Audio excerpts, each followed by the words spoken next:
लवकर यायचं काय म्हणलं तर मला कामावरून वेळ 8-5 पैसे आलं कसं एक काम करत काय माऊली गुरु ज्ञानेश्वर माऊली गुरु ज्ञानेश्वर माऊली गुरु ज्ञानेश्वर माऊली गुरु ज्ञानेश्वर माऊली गुरु ज्ञानेश्वर माऊली गुरु ज्ञानेश्वर माऊली गुरु ज्ञानेश्वर माऊली गुरु ज्ञानेश्वर ज्ञानेश्वर ज्ञानेश्वर ज्ञानेश्वर ज्ञानेश्वर ज्ञानेश्वर ज्ञानेश्वर ज्ञानेश्वर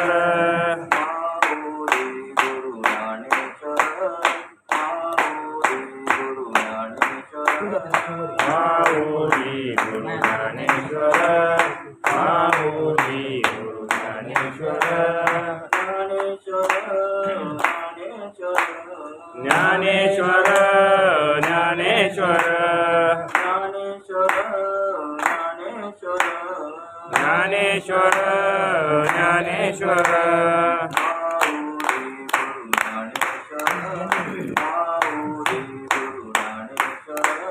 माऊली गुरु ज्ञानेश्वर माऊली गुरु ज्ञानेश्वर ज्ञानेश्वरा करुणाकरा दया तुमचा अनुग्रह लादलो पवन झालो चराचरी मी तो पुरी काही जनेने बोलतो वचने अभिभाविक तुमचा अनुग्रह लादलो पवन झालो चराचरी एका जनाधरी तुमचा दास त्याची आस पुरवावी तुमचा अनुग्रह लादलो पवन झालो चराचरी पतित पतित पतित मी त्रिवांचा पतित परित्वा फुल्या सत्ते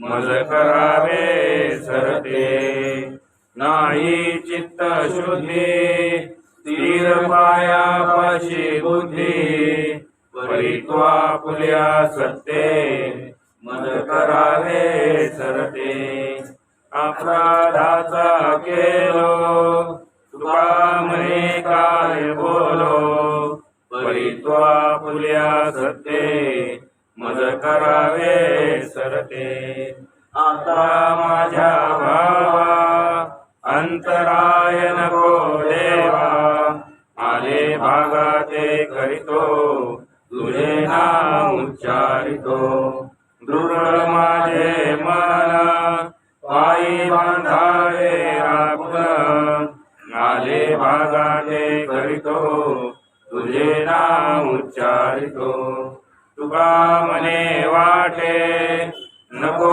फुटू देऊ फाटे आले भागाते करीतो तुझे नाम उच्चारितो पाहे पाघजेचे चिरगुट राया जलन करिता कष्ट तैसा एक पतित परी तुझा मुद्रांकित मसी पत्र ते केवडे रावो चालवी आपल्या पाडे तैसा मी एक पतित परी तुझा मुद्रांकित बाप रुक्मा देवी वरुदा संभाळावे आपल्या विदा तैसा मी एक पतित परी तुझा मुद्रांकित कुंडली हारगाला कोणतरी उठा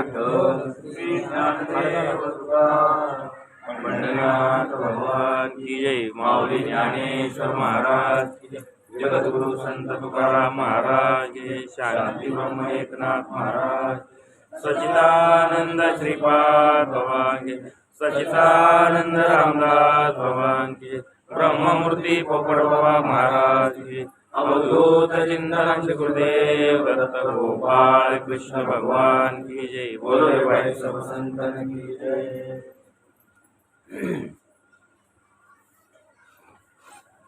काल आपण हरी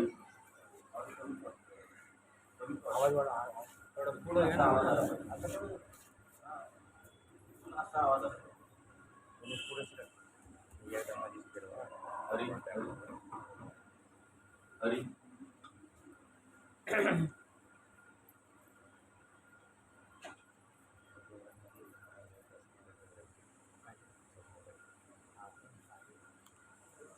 हरी हरी हरी हरी हरी आहे. आणि 374 क्रमांकाच्या ओळीवरती थांबलो होतो. भगवंताने अर्जुनाला विश्वरूप दाखवलं, परंतु अर्जुन बोलतो की मी ज्याची अपेक्षा केली होती ते न मिळता मला काही भलतंच मिळालं आणि तो आता घाबराघोबरा झालाय. परंतु देवाजवळ बोलणार कसा की मला भीती वाटते म्हणून डायरेक्ट. म्हणून तो बोलतोय की हे सगळं जग भयभीत झालेलं आहे. ऍक्च्युअली बघायला गेलं तर तोच घाबराघोबरा झालाय. आता जग कसं झालंय तर तो थोडीच बघायला गेला. तो म्हणतो हे जग भयभीत झालंय. त्यामुळे मला आता असं वाटायला लागलं की माझा जीवात्मा विश्वावा घेण्याच्या निमित्ताने बिचारा चौकडे धावाधाव करीत आहे, परंतु त्याला कुठेही थारा मिळत नाही. याप्रमाणे तुमच्या या विश्वरूपी महामारीच्या दर्शनाने, काय म्हटलंय, विश्वरूप महामारीच्या दर्शनाने, म्हणजे विश्वरूपाला महामारी म्हणतो. बरं, आता ते खरं होतं का खोटं होतं? विश्वरूप जे दाखवलं तेच खरं आहे ना. विश्वरूप दर्शन म्हणजे देवाचं दर्शन म्हणजे काय? खरं तेच दर्शन आहे. म्हणजे सगळ्यामध्ये देव दिसणं, म्हणजे चांगला असू द्या, वाईट असू द्या, कसाही असू द्या, कसाही, तर त्याच्यात देव बघायचा त्याला. कारण त्याच्यातून काय होणार आहे, त्याचा दृढ भाव होणार आहे. म्हणून दाखवलं त्याला. चांगलंही दाखवलं आणि वाईटही दाखवलं. चांगल्यामध्ये कोण देव बघील त्यात विशेष नाहीये, पण वाईटामध्ये देव बघणं त्यात विषय आहे. म्हणून दोन्ही बाजूने दाखवल्यात त्यांनी. मग विश्वरूप दाखवलं म्हणजे काय दाखवलं? संपूर्ण भगवंताचं दर्शन दाखवलं. आता विश्वात्मके देवी, म्हणजे संपूर्ण जेवढं कुठं सुईच्या टोका इतकी जागा शिल्लक नाही की भगवंत नाही असा. मग तो कशा कशामध्ये, सगळ्यामध्ये जे दृष्टी दिशे ते हरिरूप. हे विश्वरूप दर्शनाचा विशेष म्हणणं आहे. असं जे दिसणार ते सगळं काय आहे, एक मीच आहे हे सांगायचं त्यांना विश्वरूप दर्शनातून. याप्रमाणे तुमच्या विश्वरूपी महामारीच्या दर्शनाने स्थावर जंगमादी सृष्टीतील सर्वांचे जीवित्व नाहीशी झाले आहे. पण महाराज, हे न बोलावे तर काय करावे, कसे राहावे? म्हणजे जर तुम्हाला शरण न आलो तर मी जिवंत तरी कसा राहीन? मी जर तुम्हाला शरण नाही आलो तर मी जिवंत कसा राहणार? अहो, विश्वरूप मला असे दिसते की जसे एखादे महाभयाचे संबंध भांडे फुटून आपल्या डोळ्यापुढे उघड दिसावे, त्याप्रमाणे तुमची 11 विक्राळ मोठी तोंडे डोळ्यापुढे पसरलेली दिसतात. या असो, आतील दात व दाढा यांची इतकी गर्दी झालेली आहे की त्या 2-2 वठांच्या आत झाकल्या जात नाही. या योगाने चौघडे प्रलय कालच्या शस्त्रांचे ताट कुंपण लावले आहे की काय असे वाटते. तक्षक हा मूळचा पूर्ण विषारी सर्प असून त्याच्या तोंडात जशी आणखी विषयाचीच भर घालावी, किंवा अमावस्येची रात्र पूर्ण काळोखामुळे मूळचीच भयकारक असून तीत आणखी भूतांचा संचार व्हावा, अथवा मूळच्या धाक असणाऱ्या प्रलयाग्नीने आग्नेयास्त्र परजावे, त्याप्रमाणे तुमची तोंडे मुळातच विशाळ भयंकर असून त्याचा आवेश आत न मावता बाहेर उचंबळत आहे. व त्या योगाने आमच्यावर मरणरूपी पाण्याचे लोंढेच आले आहेत की काय असे वाटते. आमच्यावर मरणरूपी पाण्याचे लोंढेच आले आहेत की काय असे वाटते. पाण्यात एखादा पोहणारा असतो तेव्हा का पाठीमागून लोंढेचे लोंढे येतात, तसे हे लोंढेच आले आहेत की काय मरणरूपी पाण्याचे. सर्व ब्रह्मांडाचा नाश करणारा महाप्रलयाग्नी उद्भवला व त्याला प्रलय काळचा प्रचंड वारा सहाय्य मिळून ते एकत्र झाले तर तो काय एक चालणार नाही. त्याप्रमाणे संहार करणारी अशी ही तुमची तोंडे पाहून, संहार करणारी म्हणजे नाश करणारी अशी तुमची तोंडे पाहून माझा धीर अगदी खचला व मी वेडावून जाऊन मला दिशांची भूल पडली. एवढेच नव्हे तर मलाच विसर पडला. तुमची विश्वरूप मी थोडेसे डोळ्यांनी पाहिले नाही, तोच त्यापासून होणाऱ्या सुखाचा दुष्काळ पडला. म्हणून हे तुमचे आता याला सुख व्हायला पाहिजे का दुःख व्हायला पाहिजे? कधी न कोणाला दाखवलेलं त्याला दाखवले अर्जुनाला, कधीच कोणाला आतापर्यंत दाखवलेलं नाही. मग याला सुख व्हायला पाहिजे का दुःख व्हायला पाहिजे? आता उलट म्हणतो की मला त्यापासून होणाऱ्या सुखाचा दुष्काळ पडला, म्हणजे सुख नाहीच कुठे. म्हणून हे तुमचे आवाढव्य स्वरूप आता आवरा. झाका महाराज, तुम्ही अशा रीतीने मला विश्वरूप दाखवून इतक्या भयंकर दुःखात लोटाल, असे जर मला पूर्वीच माहीत असते तर मला तुमचे विश्वरूप दाखवा असे तुम्हाला म्हटले असते कशाला? की असं जर असतं तर मी तुम्हाला म्हटलंच नसतं की मला विश्वरूप दाखवा. पण म्हणून तर चुकलो. आता ह्या आपल्या विश्वरूप प्रळयाग्नीपासून एक वेळ माझे प्राण वाचवा म्हणजे मिळवले, म्हणजे आता याचा प्राण जायला लागला. या अनंता, तुम्ही जर आमचे खरोखर सत्ताधारी धनी आहात तर माझ्या जीविताच्या मरणाच्या आड काहीतरी ढाल घालून म्हणजे हा महामारी रूपी तुमच्या विश्वरूपाचा पसारा पुन्हा आपल्या स्वरूपी आवरा, पुन्हा तो आवरून घ्या. हे सकळ देवश्रेष्ठ देवा आदिदेवा, सर्व विश्वांचे अधिष्ठान चैतन्य म्हणजे वस्तिस्थान असे जे तुम्ही ते सर्व जगाचे पालन करण्याचे विसरून त्यांचा उलट सार करू पाहता म्हणजे यांचं तुम्ही काय करायला पाहिजे? त्यांचं पालन करायला पाहिजे. पण तुम्ही तर सार करताय, त्यांचा नाश करण्याचा प्रयत्न करताय. म्हणून हे देवराय आता बघा पुढे ते सांगणार आहेत अर्जुनाला, बाबा रे तू काय घाबरू नको, तुम्ही मात्र 5 पांडव मात्र याच्यातून नक्की वाचणार आहे, हे आता पुढे सांगणार आहे त्याला, कारण घाबरलाय ना तो आता. म्हणून हे देवराया लवकर प्रसन्न होऊन आपली माया आवरा आणि मला या मोठ्या भयापासून सोडवा. एवढा वेळपर्यंत पुष्कळ काकुळती ठेवून तुमची जी वारंवार विनवणी करीत आहे त्याचे कारण या विश्वरूपाला पाहूनच इतका मी भित्रा झालो. माझे सामर्थ्य केवढे आहे हे पहा.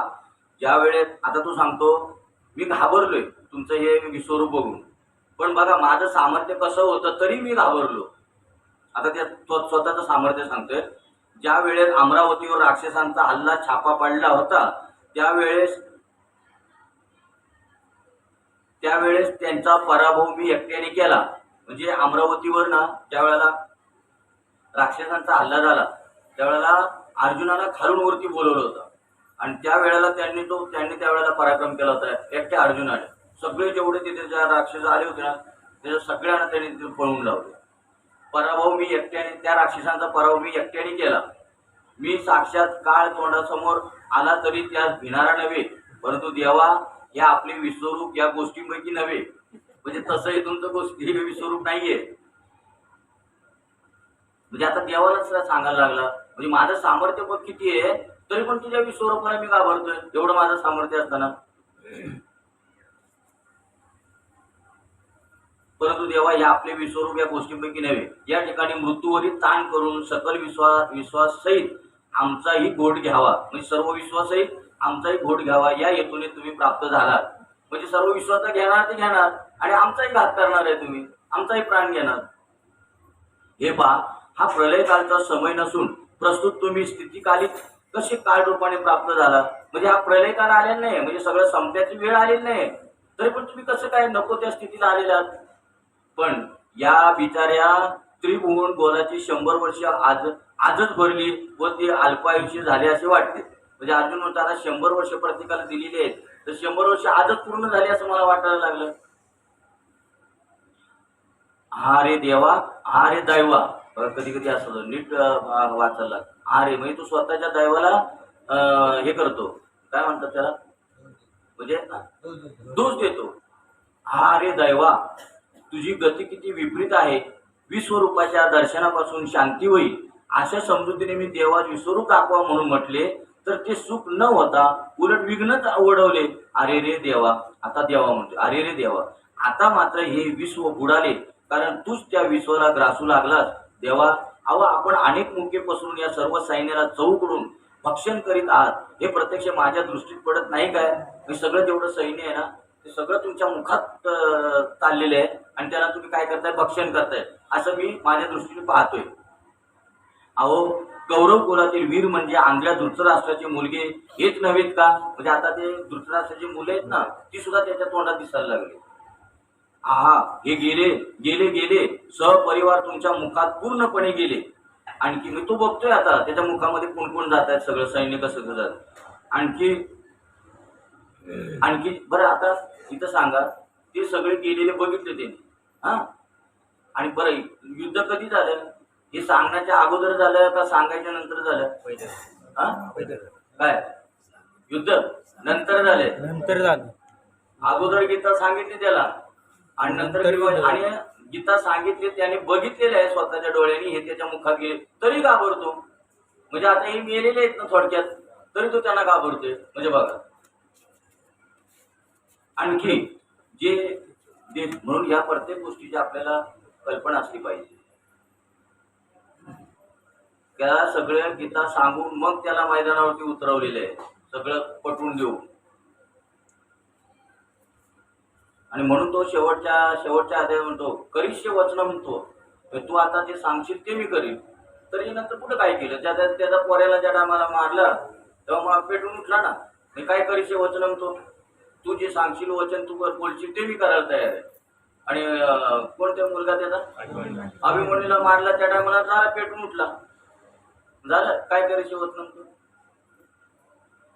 आणखी जे देशोदेशीचे राजे हे सांगायचं कशासाठी, काय म्हणजे त्याचं काय चाललं नाही तर मग आपलं काय चालणार, मग आपलं चालवायचं नाही का? चालवलं पाहिजे आपण, उलट त्याच्यापेक्षा भारी बनलं पाहिजे. होऊ दे काय यायचं ते होऊ द्या, काय संकट यायचं ते होऊ द्या, असं आपण जलण्याचा प्रयत्न, आपण तेवढी ताकद निर्माण करायची. म्हणून सांगितलं त्याचं. तो आता ऐकायला आहे का म्हणून सांगतो तसं. नाही तर आता इथं असतं तर म्हटलं असता कोण म्हणतो मी असा आहे म्हणून, असं बोललं असतं.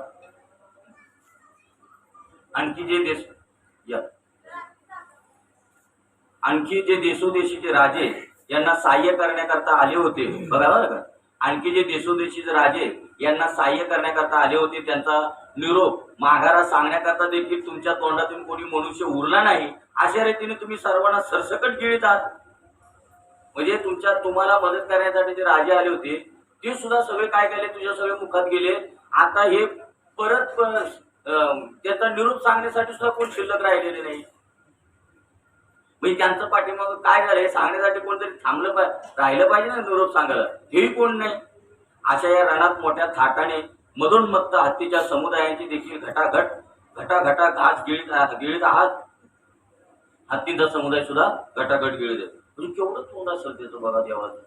आता केवढा मोठा हत्ती आणि हत्तीचे कळपच्या कळप, नुसतं हत्ती नाही म्हटलेले आहे, ते सगळं त्याच्या तोंडा मुखामध्ये. आणि हे एवढं किती सैन्य होतं, 18 अंशांनी त्याच्याला पूर्ण कौरवांचं सैन्य सगळं बघतोय त्याच्यामध्ये, त्याच्या मुखामध्ये. केवढं मुख असेल त्याचं, केवढा आपला देव मग आता सांगा बरं. अर्जुनाचा हा देव एवढा आणि आपला देव एवढा, कसं काय वेळ बसायचा. मी काय लोक वापरलं पाहिजे आपण तिथे, तेवढा देव आणि तेवढ्या देवाच्या नादाला आपण लागतो म्हणून खरा देव कळत नाही. आणि काय काय तोंडात बघा, बंदुकी तोफा यांचा मारा करणारे आपण पायदळांचे समुदाय यांच्या झुंडीच्या झुंडी तुमच्या मुखात नाहीतशा होत आहेत नाही का. जुळ्या भावंडासारखी कृतांताच्या तोडीची शस्त्रे तिच्यापैकी एक देखील सर्व विश्वाला गिळून नाश करील अशी कोट्यावधी शस्त्रे तुम्ही गिळून टाकीतात. चतुरंग सेना परिवार तसे घोडे जोडलेले रथ या सर्वांना दात न लावता एकदम घट्ट गिळून टाकीत आहात. तर देवा यापासून तुम्हाला चांगला संतोष तरी कसा वाटतो. एवढं सगळं वाईट करताय, एवढं सगळ्यांनी गिळताय आणि तुम्हाला बराच संतोष वाटतो. एखादा आपण म्हणतो नाही की एखाद्या हातातून समजा काय वाईट कृत्य घडलं किंवा खून झालं किंवा काय झालं तर ते हसत असतं. ते उलट त्याला काहीतरी वाटलं पाहिजे ना, तर आमचं करणार बाबा असं व्हायला नाही पाहिजे. अहो भीष्मासारखा सत्यवादी बघा, आता मोठ्या आवाजाचा उपयोग होईल की नाही, आता ऐकायला येत नाही काय ना. मग तर बारीक आवाजात नसतं आले. अहो भीष्मासारखा सत्यवादी व शौर्य निपुण असा दुसरा कोण आहे.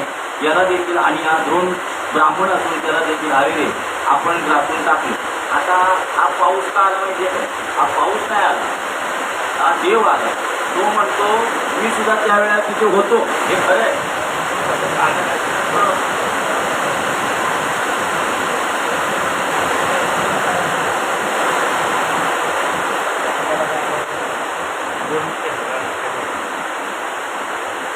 हा येतं नाही सूर्यपुत्र जो महावीर कर्ण तोही आपल्या मुखात गेला गेला हो गेला आणि आता आमच्याकडे योद्ध्यांना तर केरासारखे नाहीसे केले हे मी पाहत आहे रे ब्रह्मदेवा, मी या प्रभूच्या प्रसादापासून ही काय विपरीत गोष्ट आहे. तुम्हाला ऐकायला येतं मग काय उच्चार आहे तो एक पुढे या ना.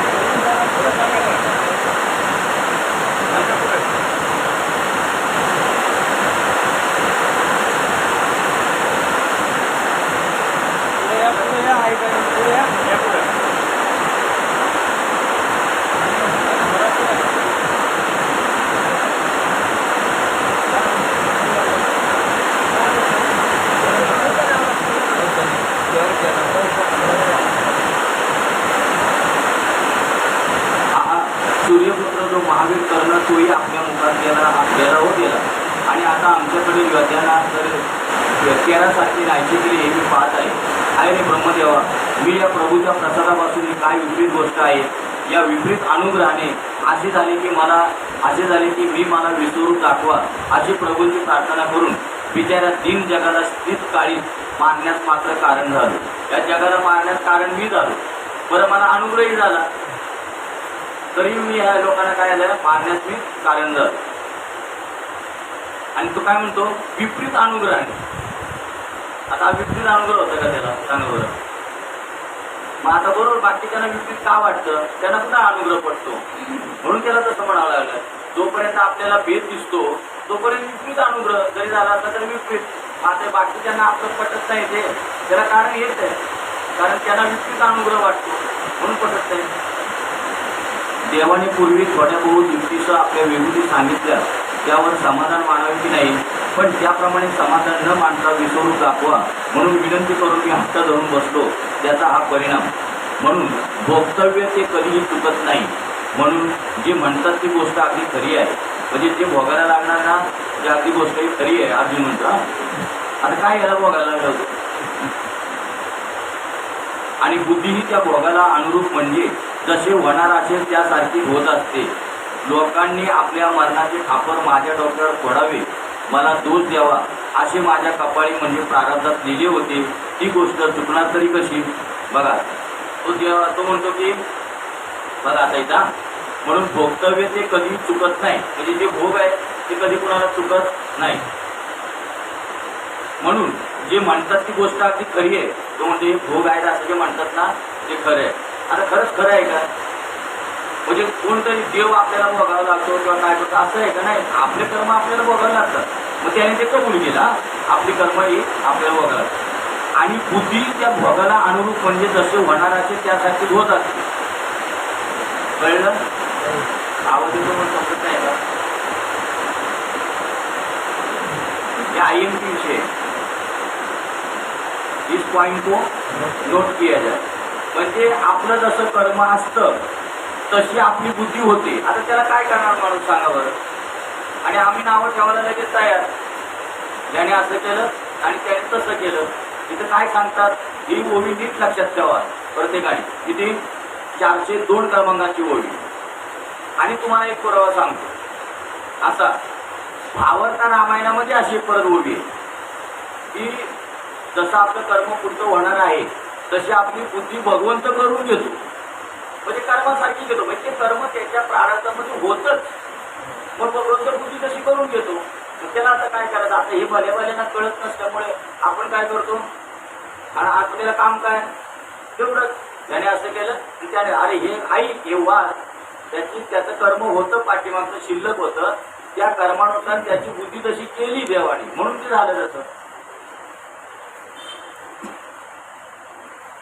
आणि हे कर्माचा विषय आला म्हणून आपले निवृत्ती महाराज म्हणतात. कोण निवृत्ती महाराज. हे आपले ते इंदुरीकर. ते म्हणतात की कर्म हे कुणाला चुकणार नाही. कर्माचे जे कर्म आहे ना ते करावंच लागणार. पण हे कर्म देव काहीच करत नाही. लोक जेव्हा म्हणतात ना हे देवाने केलं देवाने केलं देवाने केलं. देव काहीच करत नाही. पण मात्र देव काय करतो. आता ह्या ओवीवरून आठवला ते. या आता ओवीचं काय आहे ते सांगते की परत ऐका, आता पाऊस गेला ते तुमच्या लक्षात असेल, पण हे इम्पॉर्टंट आहे बघा. म्हणून भोक्तव्य हे ते कधी चुकत नाही. म्हणजे जे भोग बघायला लागणार आहे ते कुणाला चुकणार, देवाला चुकले नाही तर आपल्याला काय चुकणार आहे सांगा बरं. सीतेने काय केलं होतं? आता ज्या वेळेला ह्या स्थितीला सीता जी आली होती तिने काय केलं होतं? शेवटी 14 वर्ष म्हणून भोगावं लागलं ना. तिने आता काय केलं होतं? असेल मग पाठीमागचं काहीतरी म्हणून तिला ते भोगावं लागलं. नाही तर हल्ली जर आपण विचार केला समजा तिच्या ह्या जन्माचा, तर तिने काय वाईट कर्म केलं होतं का? नाही, पण तिला भोगावं लागलं ना. बरं, रामाने तरी काय वाईट कर्म केलं होतं? राम देव होता तरी ते कर्म भोगावं लागलं ना. म्हणून देवांनाही सुद्धा कर्म काय चुकत नाही. तर इथं काय सांगलं बा, म्हणून भोक्तव्य ते कधी चुकत नाही. म्हणून जे म्हणतात ती गोष्ट अगदी खरी आहे. आणि पुढे पहा, आणि बुद्धी त्या भोगाला अनुरूप म्हणजे जसे होणार असेल त्यासारखीच होत असते. म्हणजे जे पुढचे भोग आपल्याला भोगायचे असतात तशी आपली बुद्धी होते. आणि अशीच होवी भावार्थ रामायणामध्ये सेम अशाच प्रकारे तिथं असं म्हणजे ह्याच्यासारखंच आहे की ज्या वेळेला आपला पुढचं काय ते भोग भोगायचं आहे त्या टायमाला त्या भोगासारखी आपली बुद्धी देव करून घेतो. हा, तर इथे आपले इंदुरीकर महाराज म्हणतात. इंदुरीकर म्हटल्यावर पटकन लक्षात, कारण निवृत्ती महाराज म्हणले अजून आहेत निवृत्ती महाराज आपल्या, पण आमच्याकडे पण निवृत्ती महाराज आहेत. निवृत्ती महाराज शेळके, परत आणि दुसरे आपले गुरुजी जगताप गुरुजी ते पण निवृत्तीचे आहेत. तेव्हा इंदुरीकर म्हटलं पाहिजे का. ते म्हणतात कर्म हे कुणाला कर्म देव देत नाही, कर्म हे आपलंच असतं. पण बऱ्याच 99.99% लोकांना काय वाटतं देव कर्म देतो. देव कसं काय कर्म देतो? आता इथं समजा आपण जे कर्म करतो ते आपल्यावरती काय होतं? रिॲक्ट होतं. ऍक्ट आणि रिॲक्ट म्हणजे रिॲक्शन. समजा ऍक्शन रिॲक्शन असं असतं. समजा आता इथून चेंडू जर मी तिकडे भिंताडावर मारला तो भिंताड फोडून तिकडे जाणार का परत येणार? तसंच आहे, जे तुम्ही कर्म करणार ते तुमच्याकडे परत येणार. पण इथं दोष द्यायचा कोणाला का? पण आपल्याला का म्हणे, त्यामुळे आपण मग त्याने असं केलं त्याने तसं केलं त्याने तसं केलं आणि ते पाठीमागचे भोग आहे तिला भोगायच लागणार आहे. तर इंदुरीकर महाराज म्हणतात की देव तुम्हाला कर्म देते. कर्म जे आहे ते आपलंच कर्म असतं. पण देव मात्र काय करतो? ते कर्म तुमच्याकडून भोगून घेतो. प्रारब्ध संचित क्रियामन. प्रारब्ध संचित क्रियामन. हा, प्रारब्ध संचित क्रियामन. जे काय कर्म असेल ते कर्म काय करतो? देव काय ते कर्म करीत नाही, देव तुम्हाला ते देत नाही. पण मात्र तुमच्याकडून जे जसं कर्म असेल तसे तुमच्याकडून भोग ते भोगून घेतो. एवढं मात्र करतो. मग सांगा, मग आता काय करायचं, कशी कर्म करायची आपण ठरवू. कमीत कमी आता जे आपले कर्म आपण जे भोगतोय ते आपलं पाठीमागचं प्रारब्ध आहे. स्वामी विवेकानंद म्हणतात आता तुम्हाला जो जन्म मिळालाय, आता तुम्ही जे कर्म करता जे पाठीमागचं जे कर्म केलेले आहेत त्याचे भोग आता तुम्ही भोगताय. आणि आता जर पुढे आपल्याला जर कर्म तसं जर आपल्याला व्यवस्थित आपल्याला जन्म पाहिजे असेल तर काय करायला पाहिजे? काय करायला पाहिजे? आता चांगली कर्म केली पाहिजे, तेव्हा मग आपल्याला पुढचा तसा जन्म मिळणार. असं कळलं? पूर्वी समुद्र मंथनाच्या वेळी प्रथम अमृत हाताला आले ते घेऊन उगीच स्वस्त बसावी की नाही, पण नाही, देवाने समुद्र मंथन बंद न करता जास्तीत जास्त इच्छा केली. तेव्हा शेवटी त्यांच्या हाती काळकुड विष आले. तसं म्हणते आता माझं झालंय, मी इच्छा करायला गेलो चांगली आणि माझ्या हातात काळकुड विष आलं. परंतु तेही एका प्रकारे कमीच होते, कारण त्याचे निराकरण करण्यासारखे तरी होते आणि त्याप्रमाणे त्या वेळेचे ते संकट शंकराने दूरही केले. पण हल्लीचा जो हा विश्वरूपाचा प्रकार हा प्रत्यक्ष पेटलेला वाराच आहे, तर त्याला कोण आवरील? विषयाने भरलेले आकाश कोणाच गिळता येईल व महाकाळाबरोबर खेळता येईल असे कोणाचे सामर्थ्य आहे? काळाबरोबर खेळता येईल असं कोणाचं सामर्थ्य आहे? श्री ज्ञानेश्वर महाराज म्हणतात याप्रमाणे अर्जुन दुःखाने व्यापून कष्टी होऊन, म्हणजे आता तो काय झालेला आहे? कष्टी झालेला. कष्टी होऊन मनातल्या मनात शोक करू लागला. परंतु असे विश्वरूप दाखवण्यातही देवाचा आशय काय आहे याचा विचार तो जाणत नाही.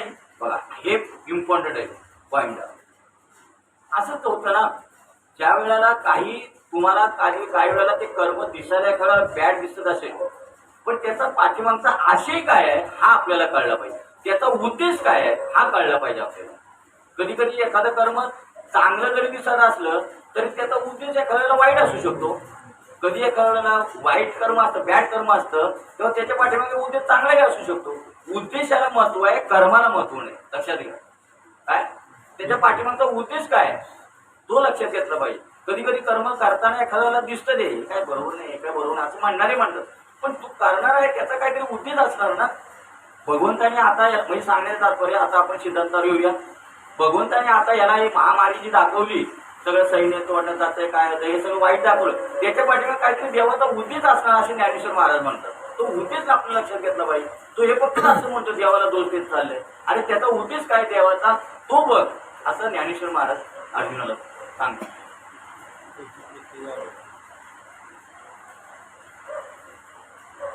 परंतु असे विश्वरूप दाखवण्यातील देवाचा आशय काय आहे याचा विचार तो जाणत नाही. कोण? अर्जुन. असं कोण म्हणतं? ज्ञानेश्वर महाराज.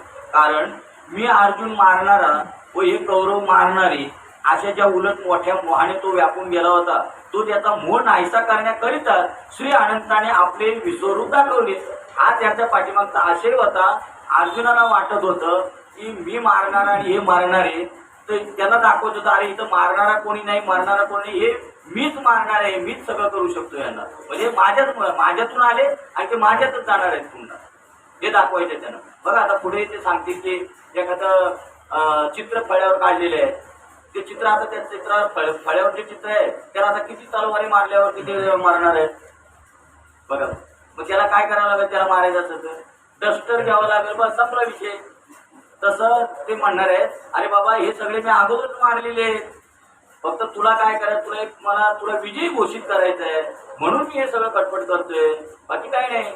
तुझी कीर्ती वाढवायची म्हणजे येणार आहे, पण आता आपल्याला आगाऊपणा बोलायची सवय झालेली ना, म्हणून बोलायचं आधी. तुका म्हणे एका मरणेची सरे उत्तमची उरे कीर्ती मागे, तशी तुम्ही मला कीर्ती वाढवायची म्हणून मी हे सगळं करतोय, हा आशय आहे त्याच्या पाठीमागचा. या बघ, या ना, बसा पुढे, या खोल्यावर पुढे बसा.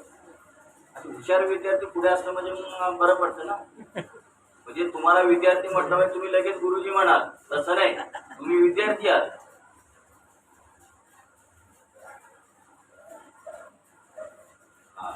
आता कसं बघा, आपले विश्वरूप दाखवले. या देवाचा अभिप्राय हा की अरे वास्तविक कोणी कोणाला मारित नाही. बघा वास्तविक कोणी, त्याला वाटत होतं, तो म्हणत होता ना मी मारणारा आणि हे मारणारे, तर त्याला दाखवायचं होतं तर वास्तविक कोणी कोणाला मारत नाही, तर येथे सर्वांचा सार करणारा मीच स्वतः आहे. म्हणजे तू कशाला स्वतःवर घेतोस मी मारणारा आणि मी मारणारा? तसं एखाद्याला समजा कर्म झालं तर तू कशाला अंगावर घेतोस? जे होणार आहे ते माझ्या इच्छेने होणार आहे, तू का म्हणतोस अरे असं झालं ना, अरे रे तसं झालं म्हणून? आणि ते खरं पाप आहे, ते सलतं ना मध्ये सलतं. 10 वर्षापूर्वी एखादी घटना झालेली असेल, जर अजून तो जर डोक्यात सारखं घेत असेल, असं झालं असेल, तर त्याच्याशिवाय पाप दुसरं नाही. कारण ते डोक्यात सल ठेवून हा माणूस काय होतो, तो आनंदी नसतो. काय असतो? आणि त्याला आनंद जो जसा पाहिजे तो भेटत नाही, आणि त्याला पाप म्हटलेले. उगाच आपल्याला यायचं म्हणून यायचं, पाठीमागचं आठवायचं आणि इथं आपलं असं बसायचं, त्याच्यासारखं पाप नाही. काहीच नाही फायदा, उलट आपलं नुकसान आहे त्याच्यामध्ये. त्याला शास्त्राने पाप म्हटलेलं. म्हणून कसलं लस कळतं तुम्हाला, लस्त म्हणजे तो जसा एखादा पायात एखाद्याला काटा भरला, असं सांगतो लस्त म्हणजे पायात काटा भरलेला, आणि तो जसा आतमध्ये पोचतो ना, तसं एखादी घटना घडली तर घडली, चल आता जाऊ, मग ती काय आता आपण डोक्यातच ठेवायची काय? कारण त्याच्यामुळे काय होतं, आपली परत पुढची प्रगती अडते ना, आणि ते डोक्यात ठेवायचं. असं आहेत काय माणसं, काय झालेलं असं समजा 5 वर्षापूर्वी काय झुरत राहतो, त्याला खरं पाप म्हटले. कारण आपल्याला जेव्हा पाठवलं कशासाठी, अरे मला प्राप्त करण्यासाठी, भगवंताला तुला प्राप्त करण्या, मला प्राप्त करण्यास तुला पाठवलेलं आहे, आणि तू जर तेच डोक्यात घेऊन असता तुम्हाला कसं काय प्राप्त करणार? म्हणून ती काही जरी जाते डोक्यात काहीच ठेवायचं नाही. झालं त्या वेळेला झालं, संपला विषय. तू कारण तुझा पुढचा मार्ग कसा काय मोकळा होणार, त्याला आडवं लावून ठेवलं असतं. असं आहे ना, नाही येत डोक्यात. परंतु अर्जुना हे न समजल्यामुळे तो व्यर्थ व्याकुळ झाला. काय अर्जुनाला समजलं नाही? काय? या देवाचा अभिप्राय हा आहे की, अभिप्राय म्हणजे त्याचं भगवंताचा जो उद्देश आहे तो असा आहे की अरे वास्तविक कोणी कोणाला मारित नाही, तर येथे सर्वांचा सार करणारा मी स्वतः आहे. आता बघा हे लक्षात ठेवायचं प्रत्येकाने. आणि काही जण म्हणतात त्याचा बदला घेतल्याशिवाय राहणार नाही. तू कोण मूर्खा बदला घेणारा? हे ऐकलं वाचलं का नीट? मग काय काय डोक्यात ठेवतात ते काय? मग ते मग सत्य ना परत मग ते झालं ना, त्याच्यात अडकला ना. कधी यायचं हा देवाकडे? ते जर सलत राहिलं त्याला तर मी आता बदला घेतल्याशिवाय राहणार मी. आता बघ हे बरोबर परफेक्ट तुमच्या लक्षात आलं आता. कारण प्रकृतीला आपल्या ज्या टायमाला तुम्हाला बघा एखादं चांगलं काहीतरी एखादं हसण्यासारखं आलं तुम्ही कसं खळ खळ खळ हसता. आणि कधी एखादं काहीतरी एखादं दुःखाचं सांगले लगेच रडत जातात. हे प्रकृतीला गुणधर्म आहे. प्रकृतीला लगेच पटतं, पण जे पटायला पाहिजे ते नाही पटतं.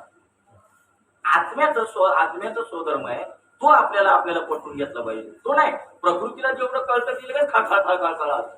पण आत्मस्वरूपात आलं काय आलं एखादा आत्म्याचा विषय आला बसतो. अरे ते खरं त्याच्यावर तुम्हाला वाटलं पाहिजे, हसायला यायला पाहिजे, आनंद वाटला पाहिजे. तिथं नाही नको तिथं बरोबर आनंद वाटतो. तो नाश पावणारा आनंद.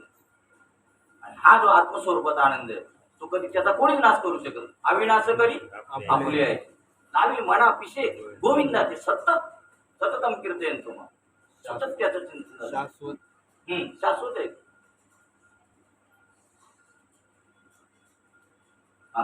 मग मी स्वतः मी ह्यांचा सार करणारा म्हणजे यांचा नाश करणारा मी स्वतः आहे हे तत्व श्रीहरी विश्वरूपाच्या निमित्ताने व्यक्त करीत होते.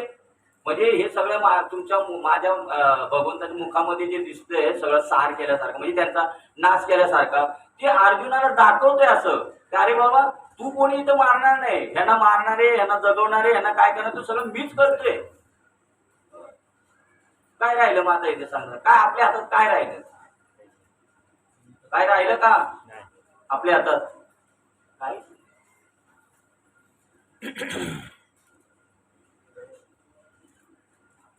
का तुम्हाला असं मध्ये टोकतो तुम्हाला का सांगा बरं? साधी जर तुम्ही एखादी मालिका जर बघत असाल आणि ते बघता बघता जर फार मध्ये आलं तर त्याला फटकावता म्हणतं थांब थांब मला बघू दे नाही तर मला कळणार नाही पुढचं काय आहे ते. आणि इथं जर तुमचं लक्ष जरा थोडं बाजूला गेलं तर हे कळेल का सांगा बरं मला? किती म्हणजे त्या माणसं का आपण बघत नाही का? रोज येणारी माणसं त्यांच्याकडे काय बघत बसायचं सांगा बरं मला? रोज येणारी माणसंच आहेत ना त्यांच्याकडे काय बघत बसायचं? आपण काय करतोय आपण काय ऐकतोय कशी कुठल्या याच्यावरती हवं ते नको का आपल्याला लक्ष द्यायला? एक शब्द जरी याच्यातला गेला आता समजा इथं मी हे इथं आता म्हटलंय या देवाचा अभिप्राय आहे की वास्तविक कोणी कोणाच मारित नाही. आणि समजा असं एक विषय चालता कोणतरी आलं आणि तुमचं चाललं लक्ष चाललंय आणि मी इथं बोलतोय या देवाचा अभिप्राय असा आहे की वास्तविक इथं मारित नाही.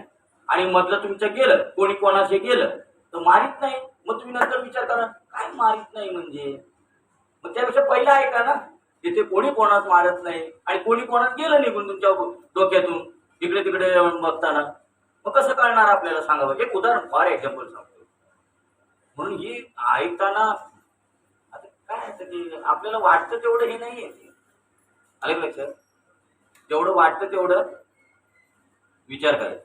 त्यावेळेस तो अर्जुन पुन्हा म्हणाला अहो हे पहा ज्याप्रमाणे आभळे आकाशात नाहीतशी होतात त्याप्रमाणे शिरस्त्राणे व कवचे या सकटी दोहीकडची सैन्य एकाच वेळी तुमच्या तोंडाची नाहीशी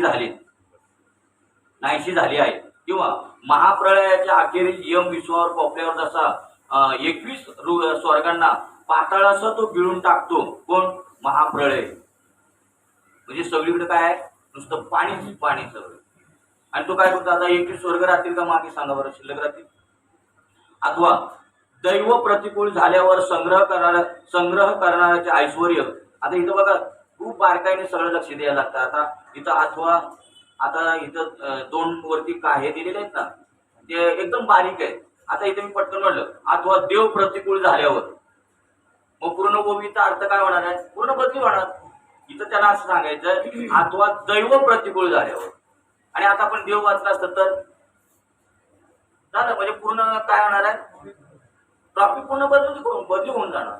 म्हणून कधी अभंग सुद्धा पाठ करताना ओवी पाठ करताना पूर्ण व्यवस्थित पाठ करायची. भले पुढची नाही जोपर्यंत ही पुढची अगोदरची ओवी पाठ होत नाही अगोदरचा अभंग पाठ होतो पुढे जाण्याची काही गरज नाही. जे आहे ते पूर्ण व्यवस्थित पाठ झालं पाहिजे. कारण खूप महत्व आहे एका एका शब्दाला. कारण ते पूर्ण ट्रॅफिक चेंज होणार, पूर्ण ट्रॅफिक चेंज होणार. अथवा दैव प्रतिकूल झाल्यावर संग्रह करणाऱ्याचे ऐश्वर ज्याच्या तेथेच आपल्या आपणच नाहीसे होते. त्याप्रमाणे ही कर्माची गती कशी विलक्षण विपरीत आहे ते पहा. ही एकत्र जमलेली सैन्य एकदम या मुखात शिरून त्या तोंडाच्या सपाट्यातून सुटून एकही बाहेर पडत नाही. आता ज्ञानेश्वर महाराजांनी आपलं मत सांगून ज्ञानेश्वर महाराजांचा बाजूला झाले. परत अर्जुन आपल्या जागेवर परत आला. म्हणजे ज्ञानेश्वर महाराजांना आता मध्ये सांगायचं होतं की बाबा रे, तुला हे जे सांगायचं चाललेलं आहे तो भगवंताचा उद्देश वेगळा आहे. तू समजत होता हे मारणारे आणि मी मारणारा, तर तसं नाही. यांना सगळं काही देवच त्यांचा काय करतो, सार करत असतो. तू कशाला डोक्याला टेन्शन करतो. मग आता माऊली काय आता बाजूला झाले. परत आता अर्जुन परत आपल्या जागेवर आला. म्हणलं ही काय महामारी चालली. त्याप्रमाणे ही कर्माची गती कशी विलक्षण विपरीत आहे ते पहा. की ही एकत्र जमलेली सैन्य एकदम या मुखात शिरून त्या तोंडाच्या सपाट्यातून सुटून एकही बाहेर पडत नाही असं कोण आता अर्जुन म्हणतो. म्हणजे परत आला ना जागेवर, परत तिथं झाला. ते ऐकावं ना. आता आपणच नाही ऐकत ते कसं काय ऐकणार आहे. आपण कुठं नीट ऐकतो ते ऐकायचं. आणि बरं आता आपण तर एवढी शांतता आहे तरी ऐकत नाही. आता तिथे शांतता होती का ऐकायला. सगळी गोडे बिडे गोडे कसे खिदळतात त्या टायमाला करतात की नाही. गोडे उंट बिंट तिथं सगळे ते काय नीट असणार का. ते बघले का गोड जास्त गोडे असते तर पाय वर करून ओरडतात काय ख्या काय करतात. हाती काय खेळतात. आणि त्याच्यात नाही तिथं समजा तिथं सांगायचं चाललंय तर तिथे एवढी शांतता तेवढी नीट ऐकत असेल का सांगा बरं. आपल्याला एवढी शांतता आहे तरी कुठे नीट ऐकतो आपण. आपलं लय परमभाग्य या आपल्याला जोडी भेटली बुगदे बाबा खेडकर बाबा म्हणून आपले त्यांचे उपकार आहेत आपल्यावरती. म्हणून एवढी शांतता जागा भेटली. कुठं मुंबईच्या ठिकाणी आज असं जागा भेटणार सांगा बरं मला. काय त्यांची कृपा झाली म्हणायची नाही का आपल्यावरती सर्व. ते झालेलं आहे सगळेच म्हणतात. ते सगळे म्हणतात आता देव करतो. काही कुणाचं काय झालं ना ते म्हणतात मग काय करायचं तुमचं काय असं आहे. ते म्हणतात नाही ते देवाने दिलं माझं नाही घ्यायचं. बरेच जणांचं आता असं कोण नाही येतं. चांगली गोष्ट आहे. सांगत आहे तुम्ही देवाशिवाय आहेच नाही का. देवाशिवाय काय. हा बरोबर त्यांचं म्हणणं बरोबर. तुम्ही म्हणता ना देवाशिवाय काय नाही मग तेव्हा त्यांचं काय चुकीचं आहे. सगळंच देव आहे मग नाही का. देणार आहे देव घेणार आहे देव. देव देते देव घेते देव देते देव खाते देव पिते इथपर्यंत ठीक आहे. देवावरही निजते नाही काय. मग देवावर निजते म्हणजे काय संपूर्ण जिकडे बघावं तिकडे जे जे दृष्टी दिशे ते हरी रुपये. मग काय देवावर निजते नाही ते कशावर नसते. उंटाच्या तोंडात अशोक वृक्षाचे डाळे जसे चघळताना दृष्टीत पडतात त्याप्रमाणे हे सर्व लोक तोंडात व्यर्थ लयात गेलेले आहेत. परंतु मुकुटांसह मस्तके दाडांच्या चिमट्यात सापडून त्यांचे कशी पीठ होत असताना दिसत आहे. मस्तक दाडांच्या चिमट्यात सापडून त्यांचे कसे पीठ होत असताना दिसत आहे. हे आता अर्जुन स्वतः बघतोय बरं का डोळ्यांनी प्रत्येक. कारण तो विश्वरूप दाखव म्हणला ना. 10व्या अध्यायात काय सांगितलं भगवंतांनी सांगितलं की अशा अशा विविध आहेत. तर ते म्हणलं आता हे बुद्धीच्या पाठावर झालं. मला जे बोलला असतो ते बुद्धीच्या पाठाने मला अनुभव आला. पण आता मला प्रत्यक्षात माझ्या डोळ्याने बघायचं म्हणून ते आता डोळ्याने बघायचं भगवंत दाखवतोय त्याला डोळे. म्हणून तो डोळ्याने प्रत्यक्षात बघतोय की असं असं सगळी जेवढे सैन्य जेवढे आहे तेवढं काय होतं तुझ्या त्यांचं सगळं काय होतं पीठ होतंय तुझ्या तोंडामध्ये. जसं 2 दात त्याच्यामध्ये होतं ना पीठ तसं. त्या मुकुटावरील काही रत्ने दातांच्या फटीत अडकून राहिली आहेत तर काही रत्नांचा चुरा जिभेच्या तळाशी सांचला आहे. काही दाडांची आगरे टोके ठोकळ होती ती त्यांच्या रक्ताने माखली आहे. या विश्वरूप रूपी काळाने ज्या लोकांची शरीरे जरी बळेच ग्रासली आहेत तरी त्या जीवाच्या देहातील उत्तमांग रूप मस्तके मुद्दाम राखून ठेवली आहे. त्याप्रमाणे शरीरातील उत्तम जी भाग मस्तके ती जरी निश्चय करून विश्वरूपात्मक महाकाळाच्या तोंडात सापडली होती तरी ती शेवटी नाश न पावता उर्वरित राहिली आहे. मग अर्जुन पुन्हा म्हणतो हा काय चमत्कार आहे. या जगात जन्माला आलेल्या मृत्यूमुखात जाऊन पडावे याशिवाय दुसरी गतीच नाही. म्हणून सर्व जग या विश्वरूपाच्या वदनरूपी द्वार आपोआपच जाऊन बुडत आहे. ही सर्व सृष्टी आपोआप या मुखाच्या वाटेला लागली आहे. म्हणजे स्वतः सृष्टी काय होते ते आपोआप त्याच्या मुखामध्ये वाटेला लागली आहे. आणि हा विश्वरूपात्मक परमात्मा जागच्या जागी आता इथं मात्र त्यांनी व्यवस्थित शब्द वापरला. हा विश्वरूपात्मक परमात्मा जागच्या जागी स्वस्थ राहून सर्व जगाला सहजच गिळीत आहे. तो जागेवर आहे. तो कुठं जात नाही. उलट ते जग आहे ना, तो म्हणतो जग सगळं त्याच्याकडे येतंय आणि तो मात्र जागच्या जागी आहे. बरोबर आहे. स्वयंभू आमचा विटेवरीवर तो काहीच करत नाही. बघा ह्याच्यावरून पण कळलं ना, तो काही करत नाही. उलट ते सगळे जे आहेत ना ते काय येतात त्याच्यात मुखात येतात.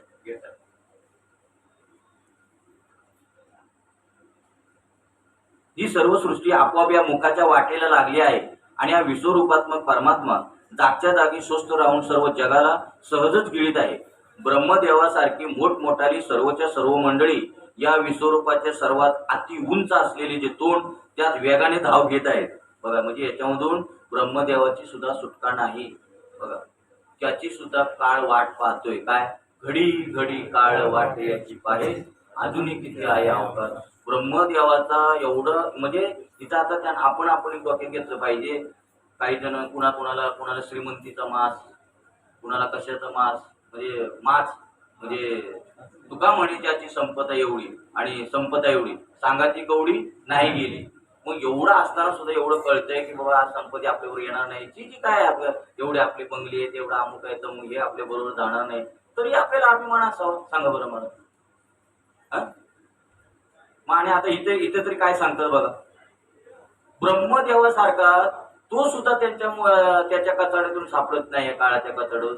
मग आपलं काय आता ब्रह्मदेवाचं आयुष्य काय सांगा बरं मला. त्याची गणतीच नाही एवढं त्या ब्रह्मदेवाचं आयुष्य. एका ब्रह्मदेवाच्या रात्र आणि दिवस म्हणजे किती 12 तास. त्या 12 तासांनी दिवसामध्ये 14 इंद्र होतात त्याच्या एका दिवसामध्ये. एवढं त्याचं आयुष्य म्हणजे केवढं आयुष्य आहे. तो सुद्धा काळाच्या तडाख्यातून सुटत नाही हे सांगायचं ना. मग आपली किती झाडकी पत्ती. मी एवढं केलं मी तेवढं केलं. काय केलं ते काय राहणार आहे याच्या पुढे. काय केसपाटाला तरी येईल त्याच्या पुढे ब्रह्मदेवाच्या समोर. सांगा बरोबर. त्याचं एवढं आयुष्य असताना तो सुद्धा राहत नाही इथे, तर आपण राहणार आहे का. कशाला जे आहे भगवंताने आयुष्य जेवढं दिले आनंद लुटण्यासाठी, भगवंताला प्राप्त करण्यासाठी, एन्जॉय करायची, आनंद लुटायचा. एन्जॉय केलेले म्हणजे तुम्ही भलतच काहीतरी समजा. ते एन्जॉय नाही. तुम्ही जे व्यवहारात प्रपंचात करता ते देवाबरोबर एन्जॉय करायला शिकलं पाहिजे आपण. तर मग बरोबर आहे. त्याला जाणायचं आणि मग त्याच्याबरोबर एन्जॉय करायचं, आनंद लुटायचा फक्त आपला आपण. बस बाकी काय करायचं. आणि कर्म ते काय आता किती वेळा आपण ऐकतोय की कर्म हे प्रारब्धाने होणार आहे, कर्म हे प्रारब्धाने होणार आहे, कर्म हे प्रारब्धाने. किती वेळा ऐकतोय आपण. तरी पण आपण काय तिकडे हे केल्याशिवाय राहत नाही. आपल्याला माझ्याशिवाय होणार नाही असंच वाटतं आपल्याला. वाटतं कधी आपल्याला असं नाही हे बाबा प्रारब्धाने होणार आहे असं किती जणांना वाटतं आपल्याला. नाही माझं हे राहिलं आणि माझं ते राहिलं. ब्रह्मदेवासारखी मोठमोठाले सर्वच्या सर्व मंडळी या विश्वरूपाच्या सर्वात अति उंच असलेले जे तोंड त्यात वेगाने धाव घेत आहे. बाकीची इतर साधारण प्रतीची जी मंडळी ती अलीकडच्या मुखात शिरत आहे व इतर जे हे स्वतः पाहतोय बरं का. व ते सर्व प्राणी मात्र ते उपजलेल्या ठिकाणी नाहीतसे होत आहेत. उपजलेल्या ठिकाणी म्हणजे नाहीसे म्हणजे कसं. काही बघा काही मुलं जन्माला आली की जन्माला आल्या बरोबर जातात. म्हणजे त्याला म्हटलेलं उपजलेल्या ठिकाणीच नाहीतशी होतात. परंतु या विश्वरूपाच्या मुखाच्या सपाट्यातून निसंशय काहीच सुटत नाही. ज्याप्रमाणे महानद्यांचे प्रवाह सहज सत्वर समुद्रात येऊन मिळतात त्याप्रमाणे सर्व जग चोहूकडून वेगाने येऊन तुमच्या मुखात प्रवेश करीत आहे. म्हणजे स्वतः तोच स्थिर आहे. भगवंत स्थिर आहे. तो काही त्याच्या हालेना ढळेना चळेना काही नाही. तो काहीच करत नाही. एकदम स्थिर आहे. पण ही सगळी जे जसं कसं उदाहरण सांगितलं ज्याप्रमाणे महानद्यांचे प्रवाह सहज सत्वर समुद्रात येऊन मिळतात. सत्वर म्हणजे ताबडतोब येऊन मिळतात. तर समुद्राला येऊन मिळतात. म्हणजे जेवढ्या नद्या आहेत त्या समुद्राला येऊन मिळतात. मग समुद्र जागेवरच आहे की नाही. तो हलतो का हलतो डुलतो. तो कुठं जातो का नद्यांना भेटायला किंवा आणायला त्यांना जातो का. तसा हा जो भगवंत आहे तो समुद्राप्रमाणे स्थिर आहे एका जागेवर. आणि बाकीचे सगळे काय सैन्य वगैरे जेवढं जग आहे तेवढं काय करतं स्वतःहून त्याच्या मुखात येऊन पडते. म्हणजे बघा तसेच सर्व प्राणी मात्र समुदाय आयुष्यरूपी मार्गात दिवस रात्रीच्या सोपानाच्या मापाने त्वरेने तुमच्या मुखात येऊन मिळण्याचा योग साधित आहे. ज्याप्रमाणे वणवा लागलेल्या डोंगराच्या दरीमध्ये पतंग समुदाय उड्या घालतात त्याप्रमाणे हे पहा सर्व लोक तुमच्या मुखात येऊन पडत आहे. परंतु ज्याप्रमाणे तापलेल्या लोकांवर पाणी पडले असता जळून खाक होते त्याप्रमाणे जेवढ्या म्हणून प्राण्यांनी तुमच्या मुखात प्रवेश केला त्यांचे नाव रूप वहिवाटातून देखील अजिबात पुसून टाकले. म्हणजे त्यांच्या नावारूपाचा पत्ता देखील नाहीसा झाला. आता मी कोणासाठी सांगितले? तुम्ही जे आता मी नावारूपाचा, मी अमुक नावाचा, माझ्याशिवाय काय होईल काय, मी गावचा पाटील, मी गावचा रंग, अरे ब्रह्मदेवासारखा इथं नाही राहिला ते आता तुझं काय की झाडकी पत्ती काय राहणार आहे? सांगा बरोबर. माझं लय मोठं नाव आहे आणि इथे काय सांगतात त्यांच्या नावारूपाचा पत्ता देखील नाहीसा झाला. हे करा ना, केलं पाहिजे ना, हे असं नाही करावं. बाबा काय म्हणायचे साधू भी ऐसा चाहिए जैसा जंगल का शेर, ना किसी से प्यारा हो ना किसी से वैर. तुम्ही कर्तव्य म्हणून करा ना, पण त्याचा मत कशासाठी घे, अहंकार कशासाठी घे? कारण का तो आपल्याला माहिती आहे, इथं सांगितलेलं आहे की आज नाही उद्या आपल्याला काय करायचं, जावं लागणार आहे. मग त्याचं कशासाठी? हे कर्तव्य म्हणून ठीक आहे, कर्तव्य म्हणून आपण जी गोष्ट करतो ती बरोबर आहे, पण आता त्या नावाचा अहंकार घ्यायचा, मी कोणतरी आहे. मग आता ते काय होणार आहे, तुम्हाला कुठे नेणार आहे ते शेवटी? याच्यात मुखात जावं लागणार आहे आज नाही उद्या कधीतरी. मग हा विचार करून आपण वावर केला पाहिजे. कसं राहायचं जगामध्ये सांगू तुम्हाला, आपण जगामध्ये पाहुणे म्हणून राहिलं पाहिजे. या विश्वामध्ये पाहुणे म्हणून, प्रवासी म्हणून. मग प्रवासी म्हणून कसं, तर तुकाराम आपलं नाथ महाराजांनी त्याच्यावरती एक अभंग केला, पक्षी अंगणी उतरती ते का गुंतवणी राहती. पक्षी अंगणी उतरती ते का गुंतवणी राहते, तैसे असावे संसारी जवळवरी प्रार्थनाची दोरी. म्हणजे प्रारब्धाची जोपर्यंत दोरी आहे तोपर्यंत तसं वागलं पाहिजे. आणि त्याच्या पुढचं चरण वस्ती कर वस्ती आला, रात्रकाळी उठून गेला, वस्तीला आला. त्या समजा एखादी शाळा आहे आणि त्या शाळेमध्ये झोपला, मग आता सकाळी उठला की आपला गेला निघून, का शाळेला घेऊन गेला. तू म्हणला असेल लय भारी आहे बाबा शाळा, लय चांगली आहे, चला आता आपण घेऊन गेला. बघा तसं. अरे अहो, आपल्यापेक्षा हे माऊलीने नाथ महाराजांनी पक्ष्यांचं तिथं का टाकलं माहितीये का, पक्षी अंगणी उतरती ते का गुंतवणी राहते. का टाकलं असं, कारण पक्ष्यांना आहे ना जेवढं टाकलं ना आपण तर जेवढं पाहिजे तेवढं खाणार आणि ते निघून जाणार. याच्याकरता एक तुम्हाला उदाहरण सांगतो. रस्त्याने जाताना एक ज्वारीचा टेम्पो पलटी झाला. ज्वारीचा टेम्पो पलटी झाला. आता तिथं काय झालं, ते पलटी झाला हे बऱ्याच जणांनी पाहिलं. आता त्याच्या अगोदर पहिलं ते आजूबाजूला कोण असतात, पक्षी असतात झाडावरती. सकाळ जर पलटी झाला त्यावेळेला कुठं माणसं असणार. आणि मग ते पक्षी आले, सगळे पक्षी जमा झाले आणि त्यांना जेवढं पाहिजे तेवढं खाल्लं आणि ते निघून गेले. आता त्याच्यानंतर काय झालं, काही माणसं आली. आता त्या माणसांनी काय करावं सांगा बरं.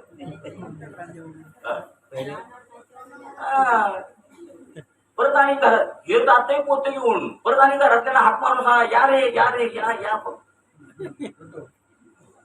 म्हणून म्हटलंय पक्षी अंगणी उतरती ते का गुंतवणी राहते, ते कुठं गुंतत नाही. म्हणजे कोणासाठी म्हटलेलं आहे, आपल्यासाठी सांगले. बघा म्हणजे ते सांगतात बघा, पक्षी जर असे आहेत तर तुम्ही का असे वागता, कशासाठी सांगा बरं. त्यांनी कधी उद्याचा विचार केला का सांगा बरं. एक साधू होता आणि ते आता ते कसं ते वाट सुरू असते, इकडे जा तिकडे जा राहतात. आणि एका गावामध्ये तिथं आला आणि दुपारच्या वेळेचं एक ताई समजा जेवण घेऊन आली त्याला. ते ह्याने बघितलं तर म्हटलं हे 2 वेळचं जेवण आहे. ते म्हटलं 1 वेळचं आहे ना तेवढंच इथं ठेवा आणि जे दुसरं आणले ना दुसऱ्या वेळचं ते परत घेऊन जा. तर म्हणजे का, तर म्हणले मला संध्याकाळची फिकीर नाही, देव माझा मला देतो. आम्ही काय खातो कोणाचे, राम आमचा आम्हाला देतो. काय कोणाचं आपण खायचं देणार ते म्हणतो. म्हणजे केवढी त्याच्यामध्ये त्यांना किती विश्वास.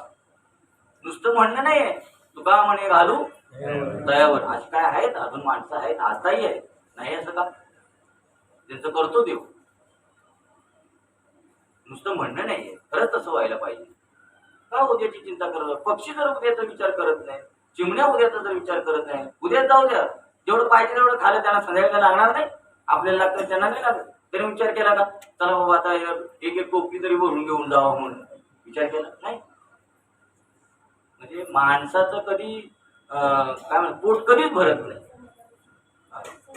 समाधान होत नाही. बघा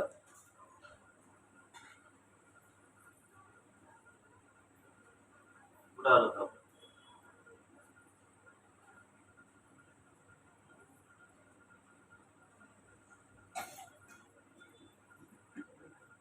हा. परंतु ज्याप्रमाणे तापलेल्या लोखंडावर पाणी पडले असता जळून खाक होते, तापलेले लोखंड आहे त्याच्यावर जर पाणी पडलं तर काय होतं? जळून खाक होतं. त्याप्रमाणे नंतर ते पाणी राहतं का? पाणी म्हणून दिसत पण नाही ते. त्याप्रमाणे जेवढ्या म्हणून प्राण्यांनी तुमच्या मुखात प्रवेश केला त्यांचे नाव रूप वहिवाटातून देखील अजिबात पुसून टाकले, त्यांच्या नाव रूपाचा पत्ता देखील नाहीसा झाला. आणि याप्रमाणे झालं का?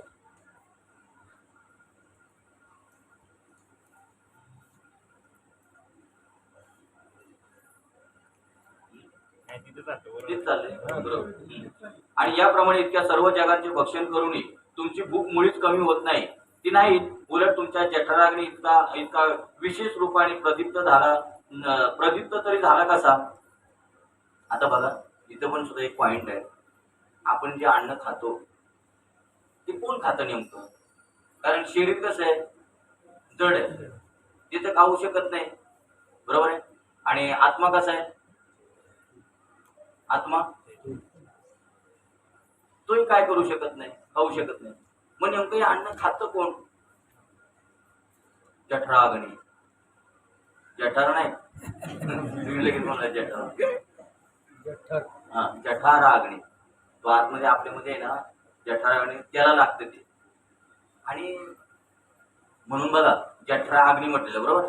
म्हणून पूर्वीची लोक काय करायचे माहितीये का? पूर्वीची लोक म्हणजे तो जठराग्नी म्हणजे तो समजा देवाप्रमाणेच आता. तसं पूर्वीची लोक काय करायचे? उपवास वगैरे असला किंवा उपवास सोडायचा असेल तर बघा त्या अन्नाचं सगळं थोडं थोडं थोडं थोडं काय करायचं? ते काढायचं आणि काय करायचं? चुलीमध्ये टाकायचं, बरोबर ना? पूर्वीची लोक टाकायची काय? ते कुणाला टाकायचे?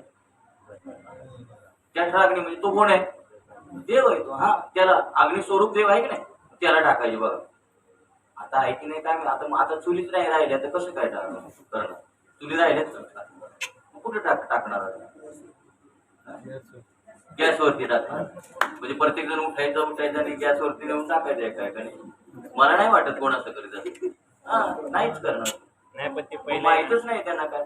पहिलं कसं करायचे? आमची आई आहे ना, स्वयंपाक करायचे ना, तर ती तव्यावर भाकरी टाकायच्या पहिले एवढं दामटं करायचं, पहिले ते चुलीत टाकायचं थोडं बाजून. हा, असं पण करायचं. कारण त्याचा अग्नीचं पहिलं काय झालं पाहिजे? त्याचा त्याची भूक पहिली हे केली पाहिजे. मग नंतर तव्यावर भाकरी टाकायची. आता तुम्ही समजा, आता ऐका बरं का, तुम्ही जे समजा कोणाला दान देता, कोणाला काय करता, कोणाला काय, मग ते कोणाला देता? माणसाला देता का त्या जठराग्नीला देता? कुणाला देता? जठराग्नीला देता. कारण तो कोण आहे? देव समजून देतो आपण. तो तृप्त झाला पाहिजे. तो जठराग्नी आपला आहे ना, तो तृप्त झाला पाहिजे. आणि मग त्याला जे यज्ञ वगैरे जे म्हणतात ना आपण, यज्ञ ते काहीतरी काय झालं ते आपण काय करतो? ते तूप वगैरे अमुक तमुक त्याला अग्नी पेटवतात की नाही, आणि मग त्याच्यामध्ये टाक. तो यज्ञ म्हणजे हा जठराग्नीचं प्रतीक आहे. हे लक्षात घेऊन केलं तर ठीक आहे. तो यज्ञ जो आहे ना, तो जठराग्नीचा काय प्रतीक आहे. तर असे जठराग्नी प्रत्येकामध्ये आहेत, तुमच्या आमच्या सगळ्यामध्ये. तर त्याला तिथपर्यंत पोहोचावं हा त्याचा पाठीमागचा उद्देश आहे. पण हे कोणाच्या लक्षात येत नाही. बाबा हे असा आता हा जठराग्नी, असा जो अग्नी आहे तो पेटवला आणि त्याच्यामध्ये तुम्ही हे जे ते तूप वगैरे काय काय ते टाकता, तसंच त्या हे जो जठराग्नी आहे प्रत्येकामध्ये, तो जठराग्नी आहे त्याची तृप्ती तशी झाली पाहिजे, हा त्याचा उद्देश आहे. पण एखाद्या वेळेला समजा तिथं अग्नी चालू आहे आणि हे चाललेलं आहे, आणि जर एखाद्या वेळेला कोणतरी तिथं फार आलं, भूक केलेलं आहे, फार अगदी ते व्याकुळ झालेले आहे, आणि जर समजा त्याला जर थापड मारल्याने जर त्याला पळवलं तर तुझ्या ह्या यज्ञाला काय उपयोग आहे का?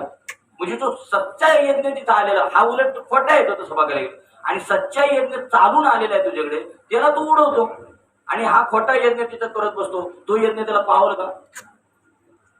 मग कुठला यज्ञ नेमका करायचा आहे ते लक्षात असलं पाहिजे. अरे चालते बोलते जे यज्ञ आहेत त्यांच्याकडे तुमचं लक्ष नाही, आणि हे यज्ञ करून का तुमचं भलं व्हायचं?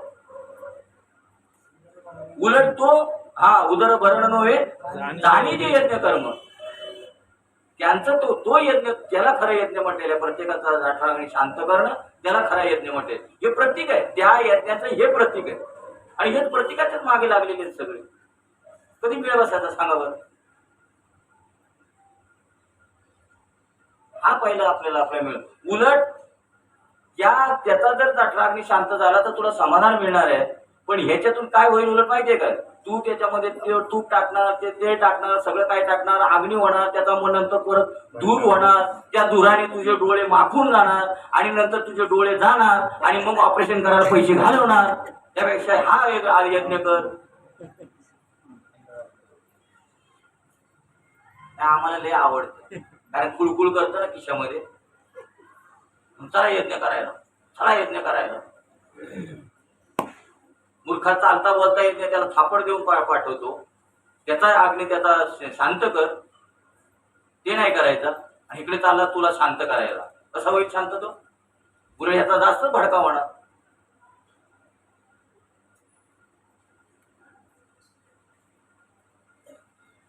आणि याप्रमाणे इतक्या सर्व जगांचे भक्षण करूनही तुमची भूक मुळीच कमी होत नाही, ती नाही. उलट तुमच्या जठराग्नी इतका विशेष रूपाने प्रदीप. आता एक शब्दाचं जर आता असं करायचं म्हटल्यावरती कधी ज्ञानेश्वरी व्हायची आपण? शिंद्यावर म्हणतात कधीच व्हायला नाही पाहिजे असं आम्हाला वाटतं. तुम्हाला पण वाटतं का? सगळ्यांना वाटतं असं? थांबूच नाही असं वाटतं. चालूच राहिलं चालूच राहिलं पाहिजे. सकाळी आपल्या फलकेताई म्हणतात आता फक्त 2च दिवस राहिले उद्यापासून, कसं होणार आमचं? फार रडवेले झाले होते त्या. म्हणजे आम्हाला बरं वाटत होतं आज एवढे दिवस झाले. ते बघा वागताय आताच रडायला लागले, दाखवत नाही. आता ते बळ असतात आपण दाखवलं म्हणजे आपल्याला असं दिसू नये म्हणून रडलं. होतं तसं कारण सवय लागली ना आता आपल्याला. आणि तुम्ही बघा, तुम्ही आता जे तुम्ही नंतर ही ज्ञानेश्वरी संपली ना तर तुम्ही प्रयत्न करा बरं का. जी आता कामं होतात ना ती वेळ काढून तुमची तेवढी होणार नाही. बघा तुम्ही प्रयत्न करा. आता तुम्हाला कसं वेध लागलेला असतो सकाळपासून, नाही 8 वाजेपर्यंत सगळी कामं उरकली पाहिजे, सगळं तिथे झालं पाहिजे आणि मला तिथे 8 वाजता गेलं पाहिजे, बरोबर. म्हणून ती पटापट करतात. आणि आता वेळ मिळेल ना तेव्हा नाही उद्या काय व्हायचं, वाजू द्या 9 काय वाजले, वाजू द्या 10 काय वाजले, राहू द्या कपडे काय राहिले, तसंच होणार. पण याच्यामध्ये काय होणार, वेध लागलेले असतात, नाही गेलं पाहिजे, कामं पटापट करायची झाली पाहिजे. आणि मग नंतर काय होणार, आळस येणार. आळशी मंदमती घेवी करे आणि संत सज्जनांनी घेतली प्रचिती.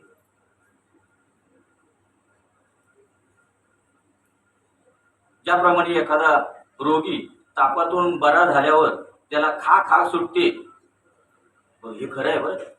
ते बघा ज्या काय काय काय काय माऊलींनी सांगितलं नाही असं. काही लोकांकडे तुम्हाला जर विचारलं ना की ज्ञानेश्वरीमध्ये असं काय सांगितलं तर तुम्ही काय म्हणायचं माहितीये का, काय नाही सांगितलं हे विचारा मला, काय सांगितलं विचारूच नको.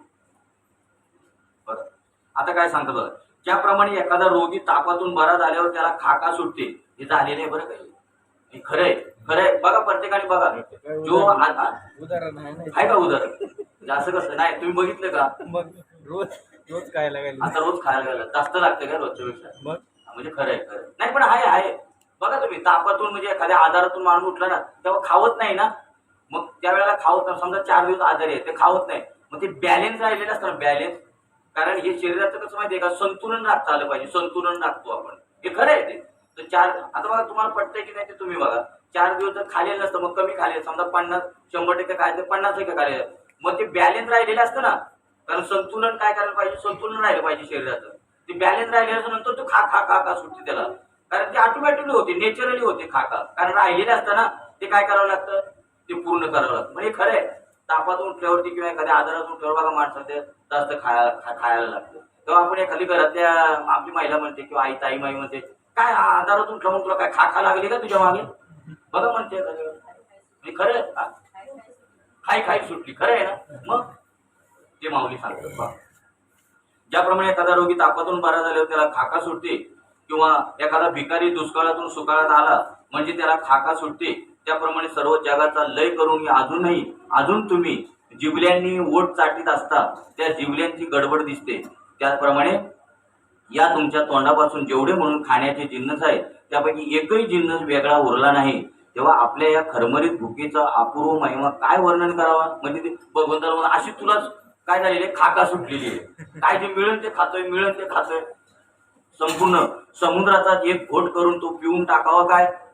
पर्वताचा एक कुणी समुद्र गिळला होता, पूर्ण समुद्र प्राचीन केला होता, कुठला ऋषी होता काय कोणाला आठवतं का. नाव पण बघा ना कसं आहे.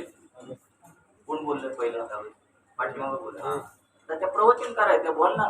त्यांनी दिंडीमध्ये प्रवचन केलं पाहिजे. साधं आहे का. आता अगदी नाही तरी 400-500 माणसं असणार ना. मग दिंडीमध्ये प्रवचन करायचं साधी गोष्ट नाही. इथं आपल्याला इथं असायचं म्हटलं तर थाय थाय थाय थाय थाय थाय नाचायला लागतं. आणि दिंडीमध्ये प्रवचन केलं म्हणजे काय कमी आहे की नाही. आपल्याला जर आता इथं आता त्यांना माहिती आहे रविवारी प्रवचन करायचे. की त्यांचं काय आतापासून कसं झालं असं माहिती आहे का. कसं हा रविवार कधी येतो. हा हेच बरोबर आहे. पण हेच बरोबर आहे. तसं बघायला गेलं ना तर हेच बरोबर आहे. बरोबर आहे तुमचं बरोबर आहे. म्हणजे आता सगळे वाट बघतात रविवार कधी येतो. नाही असंच पाहिजे. नाही जे सत्य आहे तेच बाहेर येणार. तुम्हाला कसं चाललंय हा ना. बघा मग असं वाटलं पाहिजे प्रत्येकाला. कारण काय आता आपण ऐकतो सगळं कोण करून घेतो. देव करून घेतो. मग तुम्हाला काय काळजी. मग तुम्हाला जर काळजी वाटत असेल तर तुमचा अजून विश्वास नाही. देव करून घेतो. देव करून घेतो ज्याचा त्याचा विश्वास झालेला आहे त्याला का वाटणं असं किंवा आता मला भीती वाटते किंवा असं वाटतं म्हणून गरजच नाही ना काय. संपूर्ण समुद्राचा जे घोट करून तो पिऊन टाकावा काय. पर्वताचा एक घास करावा की काय. हा सर्व ब्रह्म बोलत दाढे खाली घालून चिरडावा की काय. सर्व दिशात गिळून टाकाव्या. साऱ्या चांदण्या चाटून पुसून घ्याव्यात. अशा प्रकारचा तुमचा हावरेपणा सहजच नजरेस येत आहे. ज्याप्रमाणे विषय भोग भोगू लागले असता भोग विषय काम अधिकच वाढतो किंवा विस्तवाला जो सरपणाची लाकडे लावावी तो जास्तच भडकतो. विस्तव जो आहे त्याला लाकडं जर टाकत येईल काय होतो भडकतच जातो. तसं म्हणे आता तुझं चाललेलं आहे. त्याप्रमाणे सर्व जगाला खात असताही पुन्हा पुन्हा तुमची तोंडे खाका करीतच राहिली. सर्व जगाला खातोय तरी अजून तोंड काय करतात येऊ दे आणि तो ज्याप्रमाणे वडवाणाला एखादे कवट टाकले असता ते त्याला पुरत नाही त्याप्रमाणे आपले हे एकच तोंड कसे व केवढे पसरले आहे पहा की त्याच्या जिभेच्या फक्त टोकावर हे सर्व त्रिभुवन मोहरीसारखे राहिले आहे. का तर सांगितलं फक्त जिभेचं टोक आहे ना त्या टोकावरती सर्व त्रिभुवन मोहरीसारखे राहिले आहे. बघा केवढा असेल आता याच्यावरून आपल्याला लक्ष द्यायला पाहिजे केवढा भगवंत असेल म्हणून. त्याचं फक्त जिभेचं टोक म्हणजे असं टोक असतं म्हणजे पूर्ण जिभेवर नाही म्हटलेलं. त्या जिभेच्या टोकावरती सर्व त्रिभुवन मोहरीसारखं राहिलेलं आहे. बघा म्हणजे मोहरीसारखं दिसतंय ते जग तिथे त्याच्या टोकावरती संपूर्ण. म्हणजे मग केवढा असेल सांगा बरं मला. तेव्हा एका तोंडाची जर ही वाट झाली तर तुमच्या विश्वरूपात असलेल्या अशा अगणित तोंडांना इतकी त्रिभुवने कुठून आणावी. तेव्हा त्यांना पुरेसा आहार मिळत नसून त्याने ही तोंडी इतकी पुष्कळ का निर्माण केली आहे. अहो म्हणजे त्यांनी अनेक तोंड निर्माण केलेली आहेत. त्याच्यापैकी ते सांगतात की एका तोंडावर त्रिभुवन ती पण मोहरीसारखी दिसतात. अशी अनेक तोंडावरची एवढी सगळी भुवने आहेत ती तुझ्या आतमध्ये तोंडात जात आहेत. ही तोंडे इतकी पुष्कळ का निर्माण केली आहे. अहो ज्याप्रमाणे चोहूकडून वणवा लागून मध्ये हारणे सापडावीत त्याप्रमाणे बिचारे सर्व जग तुमच्या या वदनरूपी ज्वाळाच्या भडक्यामध्ये सापडले आहे. जसा वणवा लागावा आणि ते हरिण सापडावं आणि ते पळवा पळा पळा पळा तसं सगळं हे जग काय झालेलं आहे सगळं तुझ्या ज्वाळाच्या भडक्यामध्ये सापडलेले आहे. आगळीमध्ये जसं हरिण सापडावं तसं तुझ्या ह्या ज्वाळाच्या भडक्यामध्ये संपूर्ण जग सापडलेले आहे. आता या विश्वाची तशी स्थिती झाली आहे की तुम्ही देव नसून आता बघा त्याला काय म्हणतो त्या अर्जुन. आता या विश्वाची तशी स्थिती झाली आहे की तुम्ही देव नसून या विश्वरूपाने त्या सर्वांचे अनिष्ट कर्मच ओढवले आहे किंवा जगतरूपी जलचरांना तुमचे वदनरूपी काळजाळेच पसरले आहे. काळजाळ म्हणजे आपण म्हणतो ना का एखादं पकडण्यासाठी जाळं पकडतं. मग आता तुमच्या या विश्वरूपाच्या तेजरूपी जाळ्यातून स्थावर जंगम वस्तूंनी कोणीकडून बाहेर पडावे ही तुमची तोंडे नसून जगाला पेटलेली लाक्षागृहच ओढवली आहेत असे वाटते. आपल्या प्रखर तेजाने आपण प्राणी मात्राच्या अंगास कसे पळतात हे अग्नीला समजत नाही. परंतु आता अग्नीमध्ये एखादी काय वस्तू पडली तर ती वस्तूला कळतं की माझा माझा धाव होतोय, पण अग्नीला कळतं का धाव होतोय? तसं झालंय तुझं. तुझ्यामध्ये एवढी येतात, मग तुला त्याची काय खबर नाही, तुला काय वाटत नाही त्याचं. परंतु ज्याला त्याचा स्पर्श होतो त्याचा मात्र प्राण गेल्याशिवाय राहत नाही, किंवा आपल्या तीक्ष्ण धारेने दुसऱ्याला कसे बरे मरण येते हे त्या शस्त्राला काय माहिती. म्हणजे आता तो पुढे म्हणणार आहे असं असं एक तर शस्त्र समजा ते एखाद्याला टोचतं, पण त्या शस्त्राला माहित नाही त्याला काय झालेलं आहे ते, पण लागणाऱ्याला मात्र काय होतं, टोचतं किंवा रक्त येतं. अथवा आपण आपल्या सेवनाने लोकांचे प्राण घातक कसे आहोत हे जसे विषाला समजत नाही. विष की आता विषाला कळतं का माझ्यापासून किती प्राण गेले वगैरे, नाही. ज्याचा प्राण जातो त्यालाच कळतं. त्याप्रमाणे तुमच्या मुखांच्या प्रखरपणाची तुम्हाला अजिबात आठवणच नाही. म्हणजे तुमचा मुखाचा प्रखरपणा किती आहे, तेज किती आहे, अग्नी किती आहे हे मात्र तुम्हाला कळत नाही. परंतु तुमच्या या अलीकडील मुखात सर्व जगाची वळी होऊन राहिले. फक्त हे अलीकडचं मुख सांगितलेले आहे, बाकी अजूनही मुख आहे, त्याच्यामध्ये अजून अजून किती जात असतील असं ते म्हणतोय. मी हे बघतोय तुमचं ते एकच मुखामध्ये जर एवढं चाललेलं आहे तर बाकीच्या मुखामध्ये अजून किती जळत असतील, आतमध्ये जात असतील, मुखामध्ये किती मरत असतील अजून. देवा आत्मा म्हणून ज्याला म्हणतात ती जर तुम्ही एकच असून सर्व विश्वात ओतपोत व्यापक याल, तर मग प्राणघातक यमाप्रमाणे आमचा नाश करण्यास का प्रवृत्त झाला. मी आता एवढं काय सांगावं, एवढी काही गरज होती का त्याला सांगावं. कारण कसं माहितीये का, प्रकृती आहे ना एकदा सांगून ऐकत नाही. आता ज्ञानेश्वर महाराजांनी मागे सांगितलं ना, बाबा त्याचा उद्देश काय आहे की बाबा हे तू मारणारा म्हणतोय आणि ते मारणारे म्हणतोय, तर तसं नाहीये, मी अगोदरच मारलेली आहे हे सांगण्यासाठी तुला हे विश्वरूप दाखवतोय. तेव्हाच ऐकलं असतं, एवढा परत उद्योग करायची गरज होती. पण आपल्याला उद्योग केल्याशिवाय जमत नाही ना, 2 वेळा सांगितल्याशिवाय जमत नाही. देव आहे एकदा सांगितलं असतं तर कळलं असतं ना, पण नाही ना कळत. कारण प्रकृतीचा स्वभाव कोणच तसा आहे की एकदा सांगून कळत नाही. म्हणून हे परत आणि परत आपलं स्वतःच वाढवून ठेवले, परत काय वाढवायचं, त्याच्यामुळे आपणही वाढलो नाही का. मी तर आपल्या जीवित्वाविषयीची आशा सोडली आहे. आता ते म्हणतात मी तर जीवाची आशा सोडलेली आहे, एवढं घाबरले. आणि तुम्हीही भीडभाड न धरता तुमच्या मनात जे काय करावयाचे असेल ते कुशाल उघडपणे सांगा पाहू. म्हणजे आता तुम्ही भीडभाड धरू नका. तुम्हाला माझं काय करायचं ते मला एकदा सांगा बरं, म्हणजे तरी माझा जीवात जीव येईल. एखादं जर समोरून आपल्याला मारायला आला समजा एकदम गाई तर त्याला पहिलं विचार, तू नेमकं काय करणार आहेस ते पहिलं सांग. तू हाफ मर्डर करणार आहेस माझी का पूर्ण मारणार आहे ते आधी पहिलं मला सांग. तसं अर्जुन म्हणतो तू आधी नेमकं काय करणार आहेस ते मला एकदा सांग, म्हणजे कमीत कमी माझा जीव भांड्यात पडेल. तुम्ही आपल्या विश्वरूपाचे उग्रपण किती वाढवित आहात. देवा तुमच्या अंगी जे भगवंतपण म्हणजे जगाचा पालन करतेपणा आहे त्याची काहीतरी आठवण करा हो. काय म्हणावं, निदान पक्षी माझ्यापुरती तरी कृपा करा. जाऊ दे आता जगाचा सोडा, पण माझ्यावर तरी कृपा करा. एवढा घाबरलाय तो. म्हणून तुम्ही घाबरायचं नाही. तुम्ही म्हणाल अर्जुन जर आता या गादीवर येऊन घाबरतो तर आमचं काय होणार आहे, तर तसं तुम्ही काय टेन्शन घ्यायचं नाही. पण झालं असणार, मी सांगतो तुम्हाला कसं माहितीये का, धक्क धक्क करणे लगा असं नक्कीच आहे, पण दाखवणार नाही. एक दिवस मदत चाललेला आहे, रविवार कधी येऊन एकदा संपणार आहे. तुम्ही मगाशी असे बोलले रविवार कधी येतो अशी वाट बघतात. नाही, ते म्हणत रविवार कधीच निघून जातोय ते आम्ही वाट बघते. तुम्हाला कसं कळणार त्यांना धक धक लागलंय ते. काय नाही, धगधग बिगधग काय करायचं नाही. उलट धगधग करायला लागलं ना तर आपण म्हणायचं 1 2 3 4 5 6 असं करत राहायचं, म्हणजे तुमचं धगधग जाणार.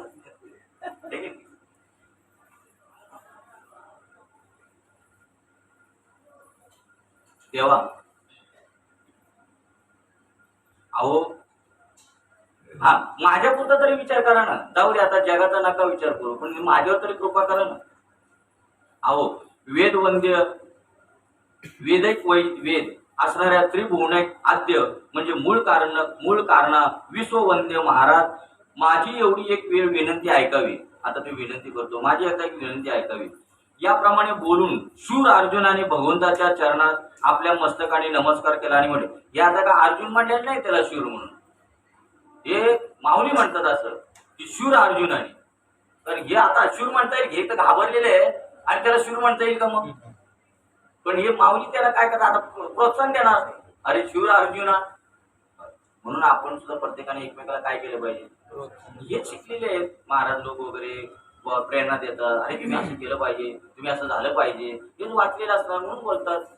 वीर अर्जुना, शूर अर्जुनाने भगवंताच्या चरणात आपल्या मस्तकाने नमस्कार केला आणि म्हटले, हे सर्वेश्वरा, आता माझी विनंती ऐकावी. मला समाधान व्हावे म्हणून विश्वरूपाचे ध्यान दाखवा असे मी विचारले, तो लगेच तुम्ही एकदम सर्व त्रिगुणाचा संहार करण्याच्या हेतूने मोठे भयंकर रूप धारण करून सर्वात गिळीत सुटला. तेव्हा तुम्ही आत तरी कोण? आता देवाला विचारतो, तुम्ही आत तरी कोण? अशी इतकी भयंकर तोंडे का धारण केली? आणि त्याचप्रमाणे या सर्वच हातात शस्त्रे कशा करता धारण केली आहे? वारंवार म्हणजे सगळ्या हातामध्ये त्यांच्यावर शस्त्र होती. वारंवार रागाच्या आवेशामुळे अधिकाधिक विशाल होऊन गगनासही कमीपणा आणीत आहात व डोळे भयंकर लाल करून वटारून आम्हाला भीती काय म्हणून दाखवितात. बघा, एखादा रागाचे माणूस आला म्हणजे डोळे कसे लाल भडक होतात, बघतो तुझ्याकडे, तसे तुमचे डोळे लाल झालेले आहेत, आम्हाला का वटारून दाखवता? देवा, या ठिकाणी सर्व सहारक यमाशी स्पर्धा काय म्हणून करीत आहात? असे उग्र रूप धारण करण्याचा तुमचा काय हेतू आहे तो तरी आपण मला सांगा. म्हणजे हा यमाला वेगळं समजत होता म्हणून तुम्ही यमासारखे का वागता बरं? आता जर त्याला यम कळला असता कोण आहे, काळ कळला असता कोण आहे, तर तो असं बोलणार, कारण यम कोण आहे? देवच आहे. काळ कोण आहे? देवच आहे. म्हणून तुकाराम महाराज म्हणतात ना, तुका म्हणे काळ आता करू न शके बळ. काळ सुद्धा माझा आता काय करू शकत नाही. कुठल्या दृष्टीने बोलले? कारण त्याला माहिती आहे आज देव आहे, तो काय करणार आहे? अर्जुनाने वारंवार रागाच्या आवेशामुळे अधिकाधिक विशाल होऊन गगनाशी कमीपणा आणीत आहात व डोळे भयंकर लाल करून वटारून आम्हाला भीती काय म्हणून दाखवितात. देवा, या ठिकाणी सर्व सहारक यमाशी स्पर्धा काय म्हणून करीतात? म्हणजे तुम्ही आता यमाबरोबर स्पर्धा लावलेली आहे. असे उग्र रूप धारण करण्याचा तुमचा काय हेतू आहे तो तरी आपण मला सांगा. अर्जुनाचे बोलणे ऐकून श्रीकृष्ण म्हणाले, मी कोण आहे व कशा करता एवढी उग्र रूपे धारण करून एवढा मोठा झालो आहे, हेच ना तू विचारित आहेस. म्हणजे मी कोण आहे, मी एवढी उग्र रूप धारण का केली आहे, हेच तू विचारतोयस ना. बर, मग आता ऐक तर. अरे खरोखर मी काळ आहे. बघा, आता चालला नाही अगोदर विषय, तुका म्हणे काळ आता करू न शके बळ. ऐक तर. बरं, आता मग मला सांगा, आता जी ही भगवंताच्या मुखामध्ये सगळं त्यांनी जे रूप सगळं विश्व पाहिलं, बरोबर आहे, तर ते पाहिलं म्हणजे आता काय, ती म्हणजे मेली का? समजा काळाच्या मुखात गेली आपण, म्हणजे आपला सामान्यांचा काय विषय असतो की बाबा ते काळा जगात म्हणजे मेली, म्हणजे यमाने नेली किंवा काय असं म्हणतो. मग आता ही जी अर्जुन बघतोय ती समजा त्याच्या मुखात जातात, ती सर्व मेली का? मेली नाही, कारण मरायला असली पाहिजेत ना. काय मरायला असली पाहिजेत. अमर हा खरे की पोटे पहा शोधून. ते काय सगळं अमरच आहे. काही इथं काय पुढं सांगणार आहेत, काही जन्माला येत नाही आणि काही मरतही नाही. मग आता ह्याच्या आतमध्ये जी मुखामध्ये जाणारे जे दिसतात ते म्हणजे काय आहे, जेथून आलोय आपण, ठीक आहे, आता आपण पकडलं, समजा थोडक्यात आपण समजलो की आता ह्याच्या मुखामध्ये सगळी गेलेली दिसतात. अरे पण ती त्याच्यातून आलेली आहे, मग आता ती जाणार कुठे? तिथं आता समजा आपण गावावरून इथं आलेलो आहे, आता उद्या ठरवलं आपण चला पिशवी घ्यायची नाही, आपल्याला आपल्या गावी जायचंय. मग तुम्ही आपल्या गावी जाणार का दुसऱ्याच्या गावी जाणार? तुमच्याच गावी जाणार ना. मग तसं ही जिथून आले तिथं जाणार. बाई जाते मी बाहेर आला, म्हणजे जिथून आलेले तिथं जाणार आहेत. मग आनंद व्हावा का दुःख व्हावं? मग अर्जुनाला का दुःख होतं? कारण तो काळ समजतोय म्हणून त्याला दुःख होतं. आता आपल्याला असं वाटलं की जिथून आपण आलेलो आहोत तिथं आपल्याला जाणं गरजेचं, शेवटी तिथंच जावं लागणार आहे. मग कशाला, मग आपण का चिंता का करावी जर जिथं जायचं, जिथून आलो तिथं जायचं तर. मग ऐक, आता अर्जुन भगवान सांगतात, अरे खरोखर मी काळ आहे व लोकांचा सहार करण्याकरता मोठा वाढून चौकडे माझी तोंडे पसरली आहे. आणि आता मी या सर्व विश्वाला गिळून टाकेन. आता या सर्व विश्वाला गिळून टाकेन. हे पहा, जिथून आले तिथं जायचं म्हणजे कसं सांगतो तुम्हाला. सगळं युद्ध झालं हा, म्हणजे आता तुमच्या लक्षात येईल नेमकं कुठून आलो आणि आता आपल्याला जायचं कुठं. जिथून आलो तिथंच जायचं, प्रत्येकाला तिथं जायचं बरं का. तर त्याच्यासाठी तुम्हाला उदाहरण सांगतो. आता कौरव आणि पांडव जवळजवळ म्हणजे थोडक्यात ते म्हणजे काय म्हणतात शत्रूप्रमाणे झाले, बरोबर आहे ना.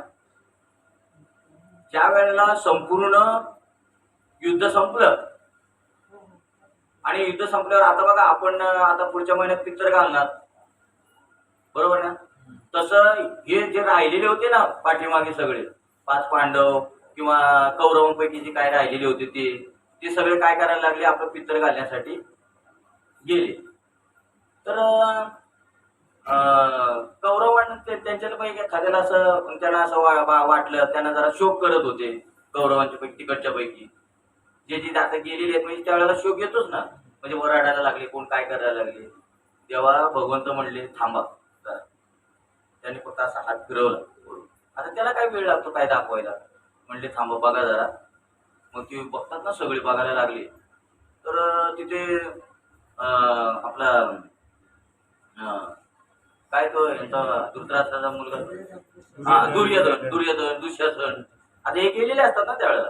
आणि अर्जुनाचा मुलगा कोण, अभिमन्यू. तर त्यांच्यावर असं ऐका, नीट ऐका, कोण कुठून आलो आम्ही, आपल्याला कुठून जायचंय आणि कसं राहायचंय तिथे गेल्यावरती, दुःखी राहायचं का आनंदी राहायचंय. आता आपल्या घरात गेल्यावर आपल्याला आनंद वाटावा का दुःख वाटावं, आनंद वाटणार ना. तसं हे जिथून आले तिथे गेलेले ते कसे आहेत बघा. तर यांनी असं हात फिरवलं. मग सगळे कौरव सगळे बघायला लागले, असे बघायला लागले. तर तो दुर्योधन त्याच्या आपल्या अभिमन्यूच्या खांद्यावर हात टाकला आणि अभिमन्यू विचारतो काका कसं काय बरं आहे ना. आणि काका विचारतो अभिमन्यूला कसं काय बरं आहे ना, तुझं कसं काय चाललंय बघा. तेव्हा यांना वाटलं अरे म्हणजे इथं फक्त काय आहे, इथं फक्त काय करायचं, खेळ खेळायचा. फक्त हा आपल्याला काय आहे, खेळ खेळायचा. इथं काही कोण कोणाचा दुश्मन नाही आणि कोणी कोणाचा शत्रू नाही, ह्याच्यातून तरी कळतं ना. आता तिथं आहे का त्या जागेवर साधू संत गेले आनंदी राहिले, तसे आता ते आपल्या जागेवर गेले, आता तिथं आनंदीच राहणार आहे. तिथं आता शत्रू नाही आणि कोण कोणाचा मित्र नाही, सर्व सरसकट. मग सांगा बरं, अशा आनंदाच्या ठिकाणी आपल्याला तिथं जायचं ना. मग आता तिथं आपल्याला दुःख वाटावं का तिथं जायला. आता ह्याच्यातून आपल्या लक्षात आलं असेल ना की कुठून आपण आलो आणि कुठं जा. मग जायला आपल्याला जायला आनंदच वाटला पाहिजे ना. अरे बाबा ज्या घरातून आपण आलेलो आहे त्या घरात आता आपल्याला जायचंय म्हणजे मग आता तिथं आनंदच वाटला पाहिजे. मग बघा ना, आता त्यांची दोस्ती चालली तिकडे. तू काय खातो, तू काय पितो, कसं काय बरं आहेस ना, खांद्यावर हात टाकलाय, काका तुमचं कसं काय आहे, हा विचारतो भांजे तुझं कसं काय आहे. सगळं चाललंय, सगळं काय गोडी गुलामी आहे सगळं. म्हणजे काय केलेलं आहे त्यांनी इथं येऊन, काय केलेलं आहे पृथ्वी तलावरती त्यांनी खेळ खेळलेला आहे. आणि आता आपला खेळ खेळून झाला. तसं आपलं एक लक्षात घ्या, आपलं सामान्यांचं कर्म आहे आणि ह्या लोकांना देवाचं वगैरे ते लोक जे भक्त आहेत त्यांचं संतांचं यांचं काय आहे, यांची लीला आहे. साधू संतांच्या देवाच्या यांच्या त्यांना कळलेलं आहे की बाबा ही लीला आहे सगळी. आणि तुम्ही आम्ही काय समजतो त्या लीलेला, कर्म समजतो बस एवढं. पण तुम्ही जर त्याला आता लीला समजल्यात मग तुम्हाला कर्माची काय संबंध येणार आहे का सांगा बरं. तसं जर आता समजलं की ना, अरे आपण जिथून आलो आपल्याला तिथं जायचं, आनंद व्यक्त करायला आपल्याला तिथं जायचं, सगळ्यांची तिथं एकच आहे, तिथं कुणाची दुश्मनी नाही, कुणाची काय नाही. कसं काय आत्मस्वरूपाच्या ठिकाणी कुणाची दुश्मनी असणार आहे, कुणाचीच काय नाही आहे तिथे. फक्त ते आपल्या कर्मानुसार आले, कर्माचा खेळ संपला आणि ते आपल्या आपल्या जागेवर निघून गेले. तसं तुम्हाला आम्हाला सुद्धा इथे आलोय, आपण आपल्या कर्माने आलेलो आहे. ते कर्म संपवायचं, एकमेकाला खेळीमेळीने कसले आले, खेळीमेळीने कर्म करणार. या असं दुश्मनी म्हणा काय म्हणा, जसं असं तसं खेळ खेळायचा आणि परत आपल्या जागेवर जायचं. मग विचारायचं तिथे जाऊन, समजा आपण कधी समजा पुढच्या वेळेला खेळकर बाबा आम्ही मागे पुढे तिथे गेलो तर आपण तिथं म्हटलं काय खेळकर बाबा खाली कसं वाटत होतं तुम्हाला, आता इथं कसं वाटतं, असं विचारायचं तिथे गेल्यावरती नाही का. असं प्रत्येकाने समजायचं नाही. मग कसली दुश्मनी असली का निघून जाणार तिथे सगळी. असं काही आनंद लुटायचा प्रत्येक. आता आहे तरच आनंद लुटून घ्या, हे आता या देहातच समजून घ्यायचं आपल्याला. याची देवीकडे देवाची बदल इथंच आपल्याला सगळे समजून घ्यायचं, नंतर नाही. ऐक तर, अरे मी तर काळ आहे व लोकांचा सार करण्याकरता मोठा वाढून चौकडे माझी तोंडे पसरले आहेत आणि आता मी या सर्व विश्वाला गिळून टाकीन. असे ऐकून अर्जुन म्हणतो, अरे रे, मागच्या संकटाला त्रासून या देवाची प्रार्थना केली, तो त्यावर हा परमात्मा हे उलट जास्तच भयंकर रीतीने उसळून प्रगट झाला आहे. म्हणजे त्याला अर्जुनाला काय सांगा, बाबा आता तरी बस कर. तो भगवंत म्हणतो मला अजून मी सार करणार आहे यांचा. त्याआधी बाबरला आपल्या अशा कठोर भाषणाने अर्जुन निराश होऊन कष्टी होईल म्हणून परत अर्जुन कृष्णाला दया आली. म्हणजे तू बोला नाही नाही मी अजून सार करणार आहे. मग त्याला परत दया आली. म्हटलं नको. श्रीकृष्ण अर्जुनास पुन्हा लगेच म्हणाले, पण यात आणखी एक सवड आहे. म्हणजे जरी सगळे म्हणले माझ्या मुखात येत असले ना तरी म्हणजे एक सवड आहे ती तुला मी सांगतो. ती मी तुम्हाला अगोदर क्लिक केलेली आहे, पण आता इथं मग बटन तुम्हाला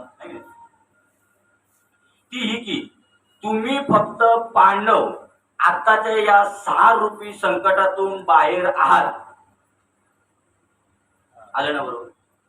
तुम्ही मात्र वाचणार आहात. 5 पांडव तुम्ही वाचणार, बाकी सगळ्यांना मी सार करणार आहे, पण तुम्ही मात्र पांडव वाचणार. कारण तुम्ही शरणागती कोणाची पत्करलेली आहे? माझी. त्यामुळे तुम्ही वाचणार आहे. मग आता कशाला आपण जर एखाद्या आपण शरणागती पत्करली आहे भगवंताची, मग आपल्याला काय घाबरायचं कारण आहे? आणि ज्यांनी पत्करलेली नसेल अजून त्यांनी पत्करा. म्हणजे तुम्हाला काय घाबरायचं कारण नाही का? नाही नसत कोणी असेल त्याच्यातून एखाद दुसरं कोण तर त्यांनी पत्करा. बघा आता सांगितलं ना, ज्यांनी नाम घेतलेलं आहे त्यांनी शरणागती पत्करलेली आहे, त्यांना काय होऊ शकत नाही. तसं म्हणजे पांडवांना सांगितलं तुम्ही माझी शरणागती पत्करलेली ना, तुम्हाला काय होणार? त्यांनी माझी शरणागती पत्करलेली. तिथं उलट मला काहीतरी वेगळंच समजत होते, ते विपरीत समजत होते. मला देव समजत नव्हते. बरं देव समजत होते असंही नाही, पण आकलन होत नव्हतं. कारण दुर्योधनाकडे ज्या टायमाला जायचे त्या वेळेला दुर्योधन भगवंताचे टापाटाप पूजन करायचं. कुणाचं? कृष्णाचे. त्याचं पूजन करणं, त्याचे पाय धुणे, सगळं सगळं सगळं टापाटाप करायचं. मग एकदा भगवंताने विचारलं की काय रे तू मला देव समजतो ना? तिकडे लक्ष देऊ नका. तू मला IMP पॉइंट आहे ते लक्षात ठेवा.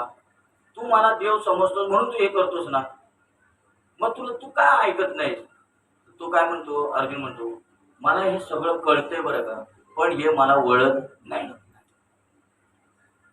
म्हणजे हा कळून ऐकून देखोणी आंधळे, ऐकून देखोणी आंधळे बहिरे. म्हणजे ऐकून बहिरा आणि बघून आंधळा, तसं झालेलं आहे. आंधळ्याची जण अवघेची आंधळे येत. हा तुका म्हणे कळे बरी होता ते आंधळे. म्हणजे याला कळत होता हा देव आहे. तुका म्हणून ते प्रमाण केलं. तुका म्हणे कळे बरी होता ते आंधळे, कळून हा आंधळेपण आहे. आता तुका म्हणे कशी आंधळे ना, ठीक आहे पण जाऊ दे, आंधळ जे नाही म्हणजे त्यांना ते कळत नाही म्हणून आंधळे. पण इथं तुका म्हणे कळे म्हणजे कळतंय त्याला, तरी पण मानायला तयार नाही. यथोच्च सगळं पूजन करतोय, सगळं देवाला मानतोय, तरी म्हणतो काय मला कळतंय सगळं पण मला हे वळत नाही.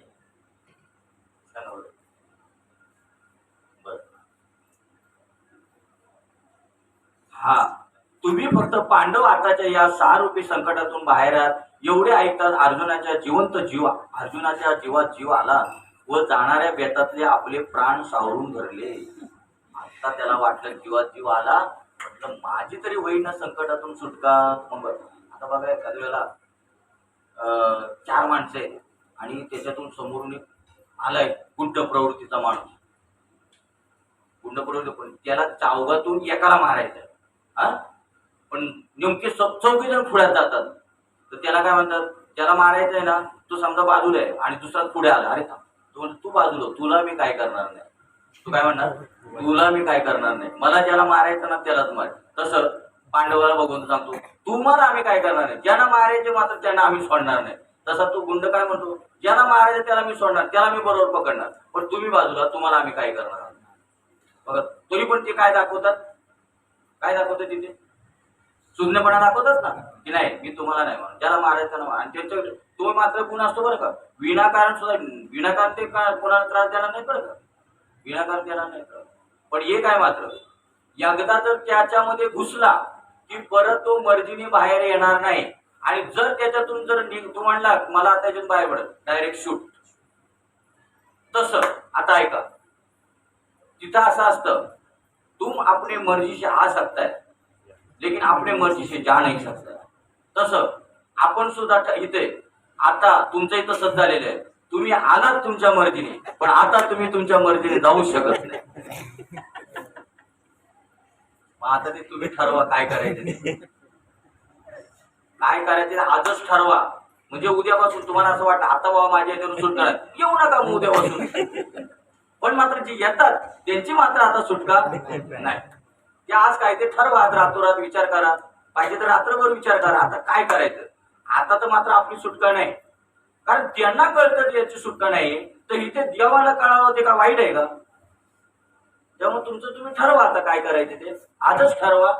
आणि मग आता ह्याच्यातले उद्या जर एखादा कोण आला नाही आम्ही समजू की हा याला आपली घाबरलाय आता माझी मी स्वतःहून सुटका करून घेणार असं आम्हाला कळणार उद्या. पण एखादं म्हणून अहो काय सांगू मी गेलो आणि मला थरथर मला तापच भरला, मला आदरच आला म्हणून मी आलो नाही असं सुद्धा एखादं. मग त्याला आपण म्हणायचं का नाही जाऊ त्याला सुटका आहे, त्याला सुटका आपण विचारू. आता याच्याला उद्या जर एखादा कोण नाही आला तर आपण विचार. कारण प्रत्येकाचे कोण ना कोणते नातेवाईक आहेत आपण विचारू त्यांना बाबा ती ताई का आज का नाही आली. जर समजा तिला जर समजा ताप बिबारला किंवा भरू नये समजा आजार पाजार आला तर आपण सोडून देऊ. पण जर मुद्दाम नाही आली मग समजायचं ती घाबरली आता म्हणली माझ्या ह्याच्यातून सुटका आजच करून घेतली. तेव्हा आता तुम्हाला काय ठरवायचं ते तुम्ही ठरवा. आता तुमची सुटका नाही. घाबरली नाही हसतात सगळे नाही घाबरणारच नाही. कारण काय माहितीये ऐशी लागी लगन मेरा हो गई मगन मैं तो गली गली हरी गुनगुनाने लगी. बर कुठं आलो आपण आता. हा अर्जुनाला काय हा कसं आता 11 तरी होणार आहे का सांगा बरं. 11 तरी होईल. आता सांगतो तुम्हाला पांडव का वाचणार.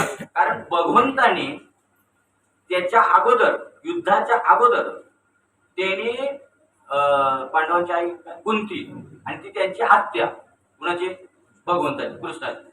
त्या वेळेला युद्ध व्हायच्या अगोदर भगवंताने आत्याला वचन दिलं होतं.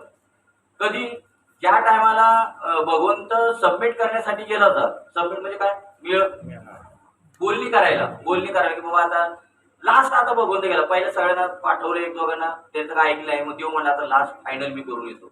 तेव्हा तो गेला त्या वेळेला तरी पण त्या कौरवांनी काय ऐकलं नाही. म्हणजे सुईच्या टोका इतकी जागा आम्ही तुम्हाला देणार नाही असं भगवंत. म्हणजे शेवटी भगवंताला सुद्धा काय खाली हाताने परत यावं लागलं.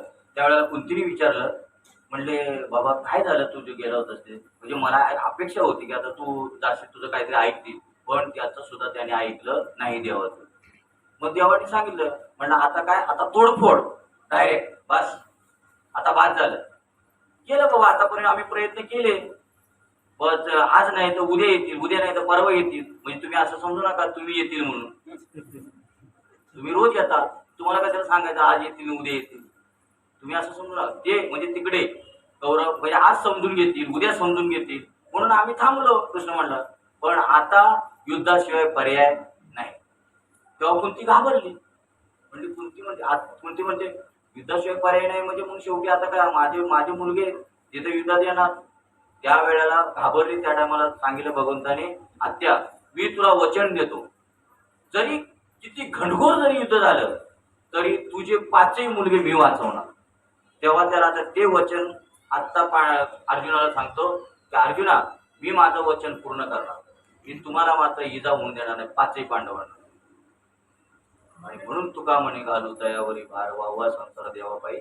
आणि देवाच्या द्वारे म्हणजे त्याचं शेवटचे चरण काय हरिपण म्हणता ना ज्ञानदेव म्हणे व्यासाच्या पुन्हा द्वारकेचा राणा पांडवा घरी त्यांना वाचवण्यासाठी त्यांच्या घरी. आणि काय बोला मागे पुढे उभा राहे सांभाळ आली आघात निवार आहे. बोला अजून काय निर्वाणी गोविंद असे मागे पुढे काही तर साकडे पडून येते घालून या भार राहिनो निश्चिंती निरविले संती नाही विठोबाची. ठीक आहे हा भार तुका म्हणे भार घातल्यावरी होईल कैवारी नारायण. बोलो आवर कोण माईकाला बोला काय प्रमाण आठवतं की नाही. म्हणजे आपलं प्रवचन वाढेल ना, प्रवचन वाढायला पाहिजे ना, ठीक नाही? म्हणजे ज्याच्या पाठीमागे भगवंत आहे त्याचा त्याला काहीच होणार नाही, काही होऊ दे, घनघोर युद्ध होऊ दे. तुम्ही फक्त पांडव आताच्या या 6 रुपये संकटातून बाहेर आहात एवढे ऐकतात. अर्जुनाच्या जीवात जीव आला व जाणाऱ्या बेतातले आपले प्राण सावरून धरले. आता त्याला जरा थोडंच काय झालं, जीवात जीव आला. म्हणजे ते मारायला आलेले असतात आणि त्यात बाकी त्यांना सांगितलं बाबा तुझं काय होणार नाही, तुझं काय. तेव्हा त्यांना पहिले बगीच्यावर घाबरले ना, म्हणजे आता हे काय, त्याच्या हातामध्ये तलवार, आता यांच्या हातात काहीच नाही, निशस्त्र होते ते, आता काय जिवंत ठेवणार आहे का.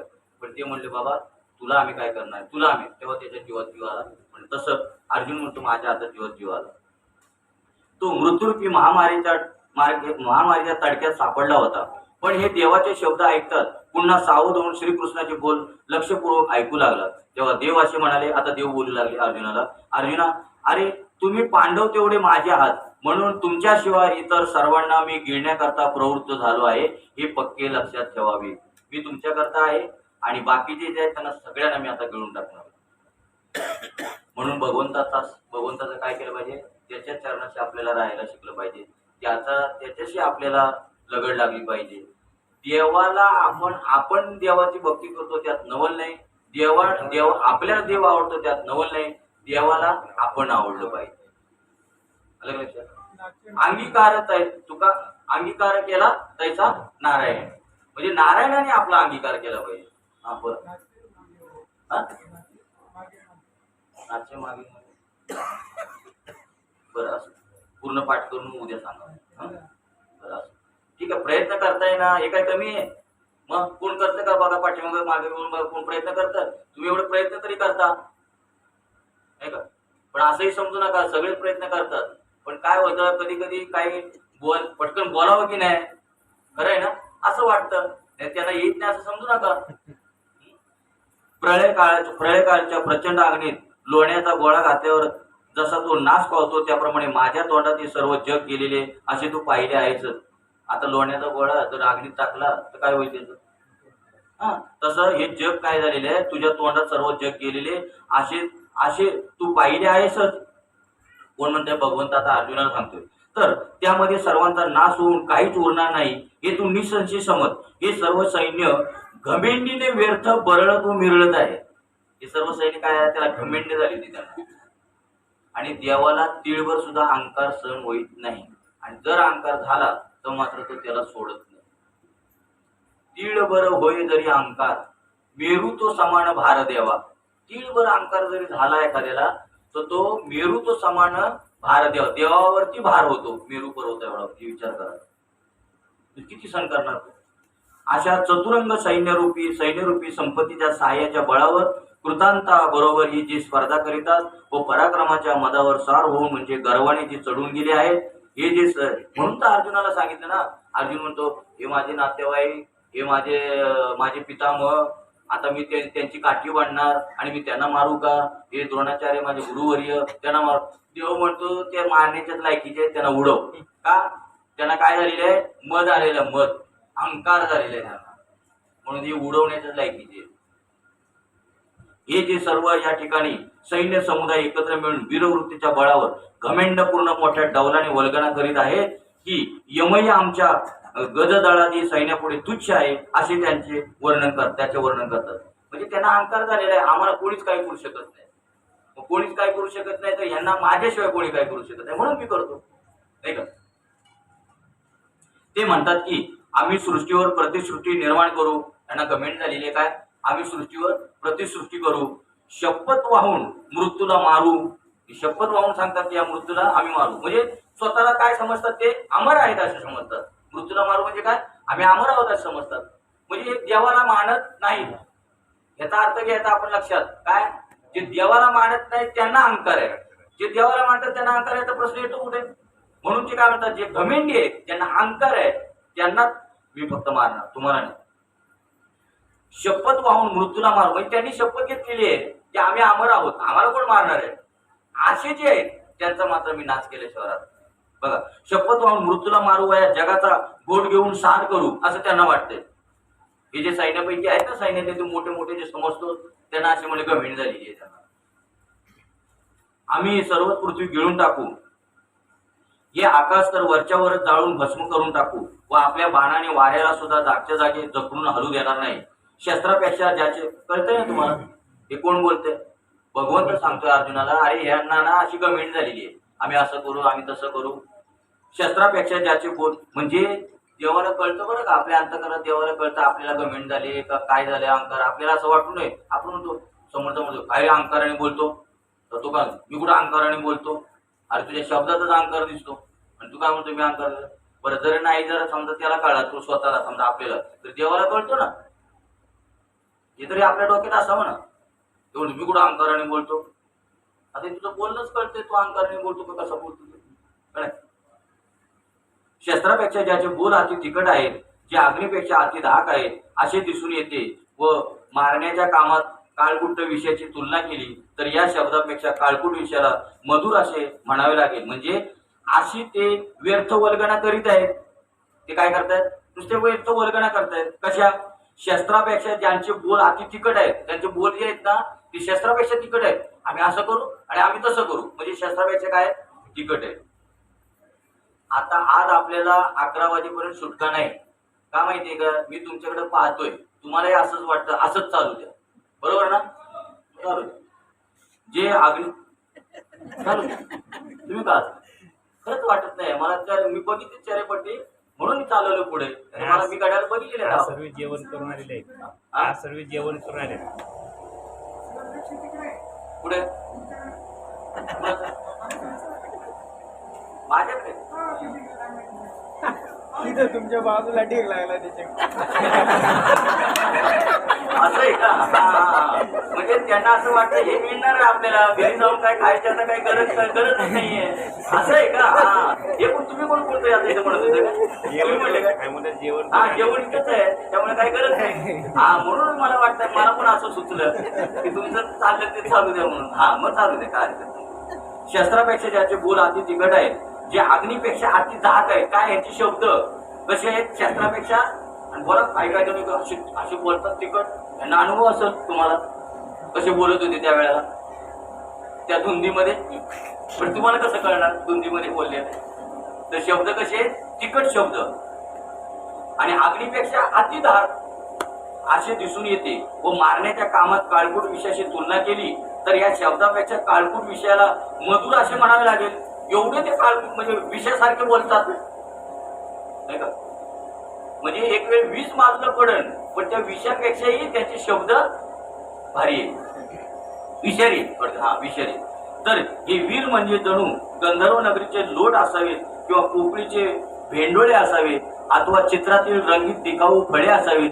त्याप्रमाणे हे निर्जीव आहे असे समज. तू ना यांना काय समज, अर्जुनाने सांगितलं तू यांना निर्जीव समज, कारण मी पहिलेच त्यांना मारून टाकलेले आहे. तू ही चित्र जशी चित्र असतात ना तशी ही चित्र आहेत. फक्त मला काय करायचं, ही चित्र आहेत ना ती कोणी मारली तर अर्जुनाने मारली हे मला फक्त काय करायचं घोषित करायचं. बस तुला विजयी घोषित करायचंय. मी ऑलरेडी त्यांना, मग तू कशाला घाबरतो? म्हणजे काय सांगितलं बघा. तर हे वीर म्हणजे जणू गंधर्व नगरीचे लोट असावेत किंवा पोकळीचे भेंडोळे असावे अथवा चित्रातील रंगीत दिखाऊ फळे असावीत. आता चित्रातील रंगीत फळे आहेत ती कशी आहेत? ती निर्जीव आहेत का सजीव आहेत? तसे हे निर्जीव आहेत असे तू समज, बस संपला विषय. त्याप्रमाणे हे निर्जीव आहेत, त्याप्रमाणे असे निर्जीव आहेत असे समज. फळं जशी निर्जीव आहेत तसे हे जे सैन्य आहे सगळं निर्जीव आहे समज. अरे तसा मृगजलाचा पूर्व यावा तद्वत हे सैन्य आहे. आता मृगजल म्हणजे खरं का खोटं? तसं हे सैन्य आहे. हे खोटं खोटं आहे. अथवा हे सैन्य नव्हे तर जणू कापडाचा साफ करावा किंवा अलंकार घालून सजवून बाहुली उभी करावी तशी ही निर्जीव सैन्य होत. बघा कशी निर्जीव आहेत. मृगजलाचा पूर यावा म्हणजे खोटं.